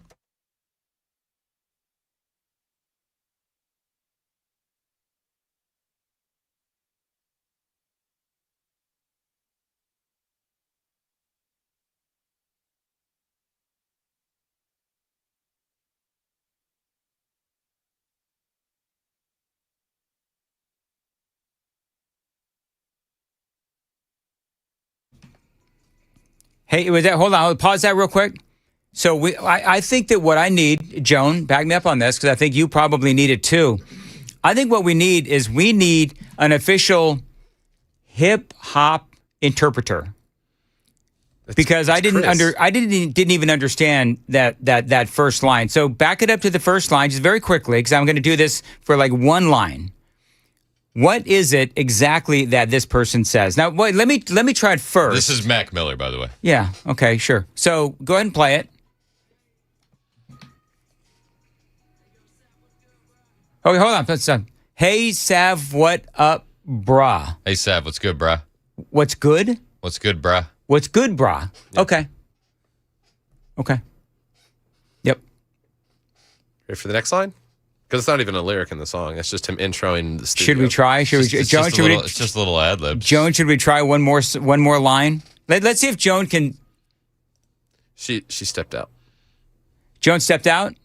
Okay. You know what? Do you know why Joan stepped out? Because this music made her sick. Listen, if we're going to do hip-hop interpretations, pull up some Twista or something. Let's make it a little bit more difficult on Mandis. By the way, just Twista or Tech 9? Oh, no, do Twista. How about we don't? Do like Celebrity Overnight. No, we're not going to do that. Because you know what? See how Dan feels about that. You know what? I don't. No, I think we should.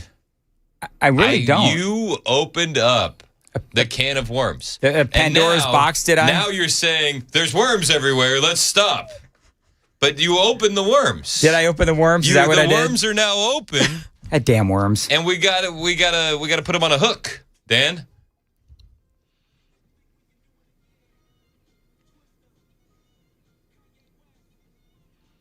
Hold on, wait. Oh. Right here.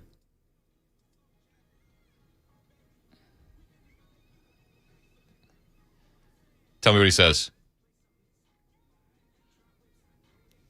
No, go to the verse of Twista. Okay, no, hold on. My ears are bleeding. Sam is pulling up the wrong part. Now Joan is here. Where were you when I needed you? Dan was opening cans of worms, Joan. I was. Go to the Twista verse and then have Dan decipher what he says.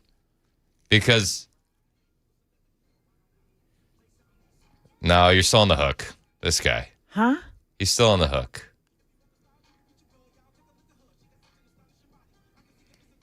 Yeah, I don't like this. I don't like this. Do you want to get back to marrying Asian women for money? Yes, that'd be great. Because you know what? I've got a problem with TB. So, Joan, I'm sure tuberculosis? No. Oh, probably that too. No. TB has insulted my character. Oh, no. How dare you? How dare He says that Joan. If he was in glove slapping reach, you might challenge him to a duel. That's exactly right. TB says, Joan, you're an outstanding individual with more character than 10 Dans. Wow. 10 Dan? That's a lot of That's Dans. a lot of Dans. I'd say 4. I would put it at like 3.5. Excuse me. Wouldn't it be like 20? Come on, guys. You know what? Oh, no. See, First of all, this is the arrogance of Joan Jones. on full display. You know here. what, Joan? Maybe you don't have the character that TB thinks because you're awfully arrogant over there. 5688. I swear I can smell the weed just listening to that crap. Yep. Honestly, that stuff is awful. Are you sure you're not driving down Broadway? Hey, listen, the text line split. We got some people that understand. Luciano with Twista, Adrenaline Rush. All right. 9421 shouting out Tech 9. We're a diverse community here. We are. 9311. Thank you for being cultured, Chris. More of this torture for Dan. Who's the best speed rapper in your opinion, Dan? Is it Busta Rhymes, Tech 9, or Twista? Is there a D? Because when all those were playing, I was listening to probably Chicago or Air Supply during my time. I'm all out of love. Yeah, or maybe Joan was listening to Phil Collins. So, personally, I avoided that stuff like tuberculosis and now TB. Original Machine Gun Kelly could spit fast. Before Okay, Machine Eminem. Gun Kelly. Do you know what I know about Machine Gun Kelly? Tell us, Dan. He and his wife used to drink blood. Dude, I know. Super Do you remember spooky. that? Super spooky. His wife is Megan Fox. Megan Fox. Yep. So Please remake Transformers. yeah, People be selling their soul. yeah. I mean, they would. Are they would, still married? No. No. Of course not. And So they I would- guess he found Christianity. So they would actually drink each other's blood. Yeah. Like Spooky. It's called bloodletting. Wait, didn't Angelina Jolie and Billy Bob Thornton do the same thing? Or did they just have it in vials around their neck? Like, was that? I think that was just the vials. Okay. It's just so weird. Yeah. Weren't they related? Wasn't Billy Bob and Angelina Jolie related? I don't know. Somehow. This is what you hear in your head when you hear Billy Bob. Silence? No, it's just that the related part. Oh. Cousins. Everyone has a cousin. named Were Billy they Bob. were they cousins? Good job, Sam. All right, so Nailed it. yeah. The Southerners around me will get it. Anyway, so and people, by the way, are saying Tech 9. If Tech 9. If NF isn't in your playlist, you're a loser. NF is in my playlist. In fact, it's one of my boys' walk-up songs. Is it? Yep. Okay. He doesn't swear in his music. You need a walk-up song for your show. Like I do. What are you talking about? On the air? Have you heard my intros? When do you want again? Whoa. I thought that okay, so that's an actual song that Good morning? Good morning? Yeah. Oh, is it really? Yes, they all are. Oh, okay, good. I didn't know. Whatever. Good for you. Hey, should we It wasn't a speed rapper song, so I wouldn't expect you to know it. Well, your intro isn't exactly speed rapping. No, exactly. I know. That's what I'm saying. Anyway, today apparently is Pink Day at the radio station because you, me, and Joan all wearing pink. This is more of orange. Is that right? I think so. That's what I don't know. That's what the wife said. Is it like a salmon color? It's funny. This morning when I was looking at the shirts and my wife said, wear this one, I did have an irrational fear that I might come in here and you'd be wearing the same thing. I don't have one of those. Good. But we're dressed very similarly today. People asking if I'm going to have Jerry Green on my show. I would love to have Jerry Green on. If anybody is personal friends with her, let her know that I would love to have her in the studio. She might even win my vote, Dan. Yeah, she could win your vote. That's what I would say. You know what? She could win my vote too. Come on, win me over. Mm-hmm. What is it? One tough mama? Is that what her thing is? One tough mother. One tough mother. You know, Chris, what we say about that Jerry Green, she's one tough mother. And so if she wants to come on your show or my show or, Murphy's show, yeah, would love to have her on. Put your money where your mouth is. How tough are you? It's exactly right. Now, and I'm not hating on Chad, but Chad loved what was her name? Afton Bain. Afton Bain. Yeah. Chad loved Afton Bain. He supported her, I guess, whatever. So, I mean, But you think Chad's going to vote for Jerry Green? One tough mother? I think that's a Chad question. Yeah, I don't know. I'm just curious. Hold on, I'm finding Jerry Green. I'm gonna slide into her DMs. Are you going to slide into her DMs? Is that slide? What did I say earlier? You said slipping. He said, I want to skip into This her woman has her DMs. DMs turned off. Are you kidding me? What an absolute Well, that doesn't sound goon. very. That She doesn't probably sound has her very tough. mentions turned off too. That's not very inclusive. She only has 5,000 followers on X. I've got more than that. You do. 5727 says Dan takes strays like a champ. What does that mean? Catching strays. What is? I don't know what that means. Like if you get caught near a drive-by and you catch a stray. Okay. Yep. It's where a verbal jab comes out of nowhere and lands you on the cheek. Jeff says, often vain. That's good, actually. Well done. I'm still mad at TB for saying that I have no 9538 has character. asked again, y'all sipping on Zizzard or no? No, we're not. We're just naturally this happy. I'm always happy. I had to Especially explain when to Dan what Zizzard was. Especially when I see Chris, because that means I'm almost done. Do you know who else is always naturally happy? Who? Abdul Rahman Muhammad El Said. So you're going to do the whole Keep your full name name thing? out your mouth. Keep my name out your mouth. So we got some video here's here. the thing. Okay, so back the truck up a minute. Everybody's like, did you see CNN? They're like, are you just saying that to go wink, wink, he's Muslim? And then there's an interview on Meet the Press where Abdul Rahman Muhammad El Said says Barack Hussein Obama. And I thought to myself, are you just saying that to remind people he's Muslim? Well, so he did the cringiest thing. I already thought that he should be nowhere near the U.S. Senate. But after seeing this video, I don't think he should be allowed near a school zone. Here's the mail, it never fails. It makes me want to wag my tail. When it comes, I want to wail. So what is this? Oh, my gosh. This is a Blue's Clues parody. So he did just for people listening on the radio. So he is dressed up Like as Steve like from Blue's Steve Clues. from Blue's Clues, and he's in the Blue's Clues Mansion. environment. It's the Blue's Clues mansion. And he's like dancing. You know what the mail is, right? Thanks, mailbox. It's his ballot. Is that what it is? His ballot? Oh, okay. Should I go play this? Oh, you should. We just got a letter. We just got a letter. We just got a letter. I wonder who it's from. You know, you would be stoned to death for doing this in majority Muslim countries. You probably would. Music is Looks like my ballot. Brought to me by my Secretary of State. And with it, I can participate in democracy. The first day that I can turn this in is June 25th, but it has to be postmarked by July 21st. That is very strange. It is so odd that he's unserious. The Senate is the great deliberating body, and this man is doing Blue's Clues. And what? He does Blue's Clues, but he also still lives by Sharia law in his private life. Yeah. Did you Does he? Yes. What? Yeah. No, he doesn't. I have it. Breitbart has the article. That he lives We got in time for He lives in Sharia law in his private life? Abdul Rahman Muhammad El Said's campaign confirmed the Democrat Senate nominee still complies with Sharia law in his personal life after resurfaced 2009 comments in which he described following it as a lifelong obligation. El Said made the remarks to the New York Times in 2009 when the Times identified him as a 24-year-old medical student and Rhodes Scholar who had taken out a Sharia-compliant mortgage to buy a $123,000 condominium in Ann Arbor. The Washington Free Beacon first reported on the unearthed interview. Campaign spokeswoman Roxy Richner confirmed to the Free Beacon that El Said continues to live by his faith. What's a Sharia-compliant mortgage? Yeah, good question. Does it say that women will not have opinions on this property or They're something? definitely not on the deed. If women Yeah, right?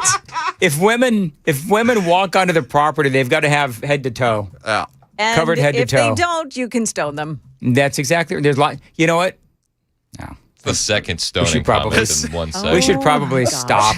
We should probably stop. going. You know, it's actually full circle because we started with the hip hop. Yeah. You know, Yeah. a lot of people being stoned, and then we went to Abdul Rahman Muhammad El Said, a Sharia-compliant mortgage, also called an Islamic mortgage, a halal mortgage. Wow.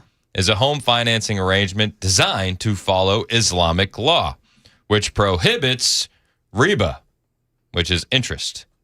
What? I thought I want a Sharia-compliant mortgage. Yeah. Are you kidding me? What the hell? I want to live by that. I'll put the burqa on. Somebody find Jonah Burka. There's your promo for the morning show. You know that, right? Oh man. Okay, good. So what do I have to do? Like seriously. So Muslims get, if they're Sharia, they get interest-free loans for homes? It's not just for homes. So immediately my brain went and flipped a switch. There's also Sharia-compliant investments. What? That avoid love interest Muslims as well. now. Let's go. Like that's Islamic mutual funds and EFTs, professionally managed funds. Wow. What? Oh my God. Where can I order a Quran? I don't know. Jake Lang was in town handing them out for people to set on fire the other day. I've always hated bacon. Shut up. You don't mean that. You don't mean that at all. Listen, if it means interest-free home mortgages, Yeah. absolutely. That is absurd. That is BS. Anyone can typically apply for these products in many markets. You know, we could probably sue them for discrimination if they would deny us. Absolutely. Though they are primarily designed for those seeking compliance with Islamic principles. Now, can I identify as a Muslim? Yes. How is that an Islamic principle? If everybody can... And then you don't have to divorce Amy when you go marry your Asian wife. You can have as many wives as you want. Exactly. You know what? I could go to New York. I could go into that Chinese restaurant. I could marry multiple. I could marry up to like 10 Chinese women and get $1 million. 2 birds getting stoned with 1 stone. Okay, this is terrible. We got to move on. What? This is a real story. No, it is a real story. That's absurd. Well, so is the marrying the Chinese ladies. Yes. So, there you go. You wouldn't hear any of this kind of stuff on Bobby Bones. No, you wouldn't. I'm angry, and my interest rate is super low. I feel like I'm going to look into this. And then if there's any lawyers in the Nashville area that want to work for free, let me know. TB says, who gives out these loans? American banks? TB, I'm not talking to you because you said that I had no character. Yeah, TB. TB, you're on like quadruple secret, not so secret probation with me. He's going to wear that like a badge of honor. Oh, I know. People love to hate me, which is all good and well. Huh. Yeah, if American banks give these loans, there's a problem. There are a few. Guidance Residential is the largest provider by volume in the U.S., operating in over 35 states. Then there's other 2 that have Islam in the name. Devon Bank, or Devon Bank, a community bank providing custom faith-based residential and commercial property finance. So it's also for commercial properties, too. That's ridiculous. Stearns Bank. What kind of commercial properties? I bet some Leering centers. All right, we're running late, I believe. You can literally get one in Murfreesboro. You can? You know what? Somebody's got... Sharia-compliant Islamic halal home financing is available in the Nashville area. Guidance Residential on Medical Center Parkway in Murfreesboro. Yep. So somebody's got to be the test case for this. Like I'm serious. Who can we get to walk in there and say, I want a Sharia loan, which has no interest? I would literally put Virginia in a burqa today. That would be awesome. And then we should do hidden cameras. Where's James O'Keefe? I want to actually... You know what? I'll text my guy that knows James O'Keefe. I have a guy that works for him. I bet he would love that. I love when Chris name drops. I don't mean to. I'm just literally doing it right now. No, Somebody else says it's also used for car loans. Are you kidding me? Yep. No wonder people come in here and end up with nicer lives than those who have lived here their whole lives. That's exactly right. All right, we got to go. 8:56. Joan, what do you got for news? I'll tell you why you'll want to bring along an extra ID when you head to the airport. It's coming up at 9 on Super Talk 99.7 WTN. Thank you, Joan. This is awesome. Force on Force training is back at the Glock store. I did this months ago. I loved it. It is, in a word, intense. Now, these are real-life, live-action scenarios that do test your marksmanship and that split-second decision-making in real time. Now, what it really does is it determines if you are up to the task of defending yourself and doing it legally and within the bounds of the law. This is really important. Now, this was huge the last time around, so yes, they are bringing it back, and I learned a lot when I did this, and by the way, I ended up getting shot in the process. And so this is really important. So you understand the laws that have changed. And if you're not up to speed, you really do need to be, because your life and your freedom could depend on it. Force on Force training is only available at the Glock store. Again, I did it and I loved it, except the getting shot part. You will too. Each session focuses on your safety, Tennessee gun laws, and knowing when is the right time to shoot. It is force-on-force training at the Glock Store. Go to their website, glockstore.com/FOF. They've only got 15 openings per session. Reserve yours right now before it sells out. Tell them Dan told you to reach out. That's glockstore.com/FOF.